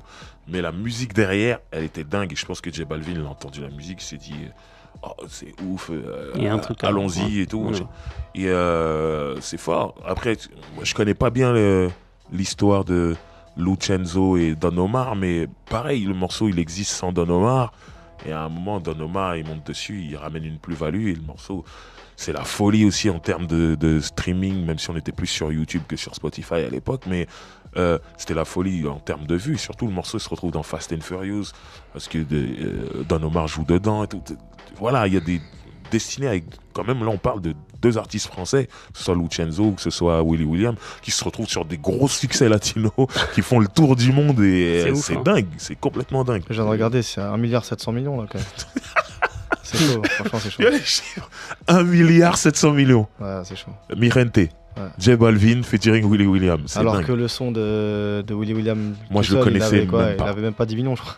Moi je le connaissais même pas et je l'ai découvert. C'est vraiment J Balvin qui a fait que le morceau. Moi j'ai découvert quand J Balvin fait le truc et tout. Et il est à 5 millions quand moi je le découvre. Et du coup je pense qu'il a pris quelques vues aussi, mais bon. En tout cas, la version avec J Balvin, c'est la folie. C'est appelé Vaudou, je crois. C'est Vaudou. Ouais, exactement. Et donc voilà, en termes de streaming, ces mecs sont au-dessus. Nicky Jam, on parle très peu de lui pendant cette émission, mais Nicky Jam, il a quand même un single avec Enrique Iglesias qui a été numéro 1 en France. Top single. C'est ouf. C'est fou ça. Mais c'est là aussi qu'il y a une sorte de virage où on se dit bah tiens on bosse aussi parce que le Perdone c'est le son de Nicky Jam et puis après Enrique Iglesias il se pose dessus finalement il était très malin. Il explose que je pense que les radios se disent ah il y a Enrique c'est le nouveau son d'Enrique chacun s'est servi de l'autre et tout. Bon après j'ai vu il a retenté avec Zion et Linux là, mais bon c'était pas le même impact. C'était pas le même impact. Voilà, mais Enrique Iglesias, il a senti le truc du reggaeton parce que c'est un chanteur de pop à la base. Ouais, il a senti le truc comme avec Bailando, avec Gente de Zona aussi, tu vois. Donc finalement c'est bien qu'ils bossent tous, qu'ils bossent plus ou moins tous ensemble. Ouais. Ça a redonné un souffle au reggaeton aussi. C'est bien. Et moi j'aime ce côté où ils collaborent tous ensemble, mais aussi où la nouvelle vague invite très souvent les anciens. C'est important. Je crois que Daddy Yankee s'est retrouvé sur tous les albums des jeunes. Il collabore avec tous les jeunes. Et ça, c'est beau, je trouve. C'est une marque de respect aussi. Et c'est cool. Après, il va se mettre... il est intelligent. Il va il va sentir le truc. Il va se dire, voilà, le mec, il a un son intéressant. Justement, pour lui, c'est de la visibilité en plus. Parce que... En faisant Luis Fonsi... Alors que Luis Fonsi, c'était déjà un artiste en place à Porto Rico quand même. À pop, non? Ouais, mais un artiste, il était plus... voilà, pop, il était dans la pop latino et il avait plus une notoriété En Amérique latine, tu vois, personne ne le connaissait ici. C'est pour ça Non. que Non, mais là d'ailleurs, ici, connu. ils ont fait. Ils voulaient faire le Zénith, je crois. Et c'était un flop, le Zénith, là. Ouais, tu Normal, les mecs, ils connaissent rien, ils entendent le son de 6, ils disent on va faire un Zénith. C'est pas tout beau tout rose, tu vois. Tu vas pas ramener 6000 personnes avec une chanson, tu vois ce que je veux dire. En plus, une chanson que tu partages avec un autre artiste qui sera pas là. Ouais. C'est bizarre. C'est compliqué J'ai des petites infos, je sais pas si on peut balancer un peu ici. J'ai J'ai des petites infos là d'un pote à moi qui bosse à la radio. Ok. Et je lui envoie un message, je lui dis ouais putain Mirente, presque 2 milliards de vues. Hein. Ouais. Il me dit t'es pas au courant, je lui dis bah raconte, c'est passé quoi. Il me dit procès de fou sur Mirente. Non. Je lui dis vas-y dis là, je suis au KLM là, je balance là, dis-moi. Magnifique. Il me dit procès de ouf sur Mirente. Willy William il a volé le gimmick à une meuf. Mais non. Et elle a attaqué tout le monde, ils sont dans la merde atomique. Elle a attaqué tout le monde. Waouh. C'est ce qu'il me dit. Il me dit, elle a attaqué tout le monde, ils sont dans la merde atomique, ils sont morts. Willy William a volé le gimmick à une meuf. Alors, le gimmick, lequel le vaudou là. Le vaudou. Ok, ouais. Mais ça me ramène au dernier concert de J Balvin qui a eu lieu il y a à peu près 2 mois. Ouais. Et j'ai été choqué de voir qu'il a joué le morceau sans Willy William. Alors qu'il est à Paris comme normalement tu l'as en France. Je me rappelle, il était venu à l'Olympia un an avant, Willy William était avec lui. Est-ce que c'est lié à cette embrouille, ce procès, tout ça? Ouais. En tout cas, je suis content d'avoir une breaking news, truc on live dit ça, tu vois, il a l'air assez renseigné, tu vois. Après, on sait jamais, il y a beaucoup de on-dit. Oui, mais voilà, à prendre avec des pincettes. Mais voilà, il bosse dans la musique et... Moi, je constate que Willy William n'était pas sur scène avec J Balvin la dernière fois. C'est ce qu'il vient de me dire, quoi. Surtout quand tu viens à Paris, tu le fais poser. Autant dire que la meuf va être bientôt va prendre de millionnaire. C'est le moment de l'épouser. J'espère qu'elle est célibataire, je la cherche. Ah, c'est chaud. Incroyable. Ok, voilà, quand je vous disais que c'est les rois du streaming, les latinos, voilà, ça crée aussi des conflits, des trucs. En tout cas, c'est la news. On va écouter un peu de musique liée à tout ça et on revient pour la fin de l'émission. Attends, une autre info là, ils viennent de retirer Mirente de la SACEM. Wow. Ce qu'on m'a dit, c'est que vraiment ça part loin. Ah ouais, donc là c'est chaud. Voilà. Là il va avoir procès, tout ça. C'est la merde. Mais bon, voilà, c'était une petite parenthèse. J'étais en train d'applaudir Willy William 5 minutes avant. Bon. On sait pas, on va attendre vraiment. Pour l'instant, on sait pas. En tout cas, si c'est toi qui as fait la musique, Willy William, respect. Il a fait la prod en fait. Il a fait la prod. Mais il a rajouté ce gimmick qui lui appartient. Le gimmick qui fait le son. Ouais. Donc c'est ça qui fait toute la prod en vérité. C'est ça. Mais il est fort. Et vraiment, c'est lui qui a fait toutes les prods, je te dis, du collectif métissé. Tu vois, même si c'est des trucs qui ont rien à voir avec ce qu'on écoute. Tu vois, derrière, le mec, il a une musicalité, tu vois. Il y a un truc en solo qui me plaisait beaucoup, moi. Il y avait un truc miroir, je sais plus quoi. Celui-là, c'était vraiment bien ça. Il y avait un mélange un petit peu, ça faisait Moonbaton, un peu d'électro. Moi, j'aime bien ce qu'il fait. Non, il a une vraie vibe. Après, peut-être qu'il pensait que le truc était libre de droit, etc. Ça arrive, il peut arriver plein de choses et tout. Mais en tout cas, ouais, c'est relou un peu de se retrouver là-dedans. On va écouter un peu de musique, on va écouter le morceau, donc tout logiquement, on va écouter Luis Fonsi avec Daddy Yankee, Despacito, faites pas genre vous connaissez pas, vous connaissez tous, vous avez pas eu le choix. On va écouter J Balvin avec Willy William, le morceau Mirente, le morceau dont on vient de parler, avec toutes ces news qui viennent de tomber à l'instant. Roule avec Driver, exclusivité, merci Jim. Et on va écouter Nicky Jam avec Enrique Iglesias, le morceau c'est El Perdón. Pareil, faites pas genre vous connaissez pas, vous connaissez tous, c'était numéro 1. Roule avec Driver, spécial reggaeton. On vient d'écouter les désormais célèbres morceaux Luis Fonsi avec Daddy Yankee, le morceau c'est Despacito. On a écouté J Balvin avec Willy William, le morceau c'est Mirente. Et on a écouté Nicky Jam avec Enrique Iglesias, El Perdón. Maintenant c'est la fin de l'émission et j'espère que les gens ont appris des choses, qu'ils ont pris du plaisir. J'espère qu'il y a des gens qui vont tendre l'oreille sur le reggaeton. Moi c'est simple, il n'y a pas une journée où j'en écoute pas. J'écoute ça tous les jours. Donc j'invite tout le monde à écouter et à apprécier cette musique. Cette émission a été faite pour ça. Maintenant, j'aimerais qu'on fasse un tour de table. Si vous aviez un album de reggaeton à proposer à nos auditeurs d'OKLM qui écoutent essentiellement du rap, donc un album pour rentrer dedans, ce serait lequel? Pour moi, c'est Barrio Fino. Pour moi, comme j'aime beaucoup Yankee, c'est vrai que c'est son meilleur album. Et puisque c'est le meilleur exposant du reggaeton, je dirais d'écouter son meilleur album, donc Barrio Fino. Donc il y a La Gasolina dedans et il y a Lo Que Paso Paso. Donc les deux plus gros, on va dire, carton des années de l'âge d'or du reggaeton. Et il y a pas mal de titres qui sont lourds dedans. C'est un album vraiment complet reggaeton, avec 2-3 je crois morceaux quand même avec une base hip-hop. Ok, très bien, c'est parfait. Mais je suis assez d'accord aussi avec ce genre de choix. Toi Fresco, c'est quoi? Moi, ça sera pas Don Omar, tu vois. Ça sera Tego Calderón, parce qu'on lors de cette émission, on a parlé de Daddy Yankee et Don Omar, mais je pense que le troisième homme, qui est un peu en retrait, et c'est Tego Calderón. Très important. Pour ceux qui ne voient pas qui c'est ce mec avec les locks qu'on voit dans Fast and Furious. Voilà. Je sais plus combien. Il fait une apparition sur Fast and Furious. Voilà. Il est peut-être aussi connu pour le son Bandolero avec Don Omar, qui apparaît aussi dans le son. Exactement. Elle est à fond Tego, je vois. Mais l'album de Tego Calderón est La Bayarde, donc on est en 2003. Pour moi, je pense que si tu es amateur de hip-hop, il faut écouter cet album. Parce que finalement, c'est le meilleur lien que tu puisses avoir avec le reggaeton et puis avec le. Surtout que c'est un rappeur à la base en plus. Et surtout que c'est un rappeur, il chante un peu, mais il rappe beaucoup dessus. Et je sais pas, pour moi, je trouve que c'est un rappeur qui pose sur du reggaeton. Il a une vibes, il en impose, il a une prestance dans sa voix, il a du lyrics, donc ce qu'on cherche chez un rappeur. Et quand tu l'écoutes, tu te dis putain, le mec il est là, il est en place, il est lourd, il est sale. C'est ce que je conseille aux gens en fait. C'est La Bayarde de Tego Calderón. C'est lui qui m'a fait vraiment kiffer le reggaeton. Et d'ailleurs, si tu passes du Tego Calderón dans des soirées latines, en général les gens ils te font un clin d'œil du genre bien. C'est le Notorious B.I.G. du reggaeton. C'est Tego Calderón. Donc allez écouter. Voilà. Moi, en ce qui me concerne, j'en ai parlé en début d'émission, c'est le Reggaetoni album de Tony Touch. Parce que, grosse référence. Voilà, tu peux trouver aussi bien Ivy Queen, Nicky Jam que Be Real de Cypress Hill, que les Beatnuts. Il y a Tego Calderón, il y a Don Chesina. Vraiment, c'est un gros mélange que Hurricane G. Voilà, il y a autant de rappeurs que de reggaetoneros. Donc, c'est vraiment un truc pour rentrer tout doucement dans le reggaeton. Et après, c'est fini. Vous en sortirez plus. Voilà. En tout cas, j'espère que cette émission vous a plu.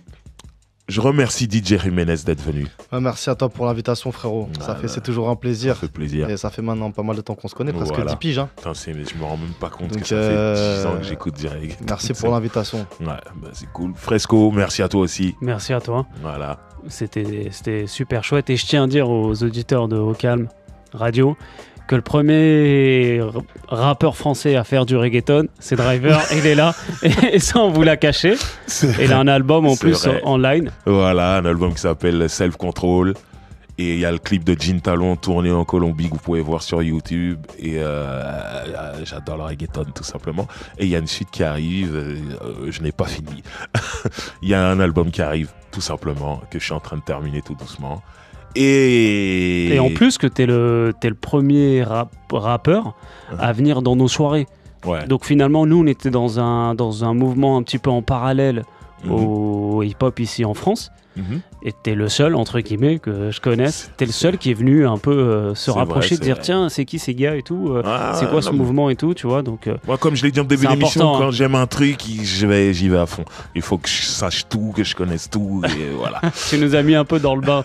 Sinon je pense qu'on aurait Jim des Marginaux, non, à vie. Il faut pas ça, il faut pas. C'est pour ça qu'on fait cette émission là aujourd'hui aussi. En tout cas j'aimerais qu'on termine l'émission avec un morceau incroyable que je kiffe, que j'adore. C'est Wisin featuring Daddy Yankee et Yandel. Le morceau c'est Todo Comienza en la Disco. Incroyable morceau. C'est un morceau qui est sorti là 2017 ou même pas début 2018, il y a quelques mois, et qui sonne comme à l'époque et ça tue. Et même aller voir les clips et tout. Allez voir les clips avant que ça arrive au milliard. Donc voilà, c'était Roule avec Driver, spécial reggaeton. Merci à Hugo, merci à Nolwenn à la technique et à dimanche prochain.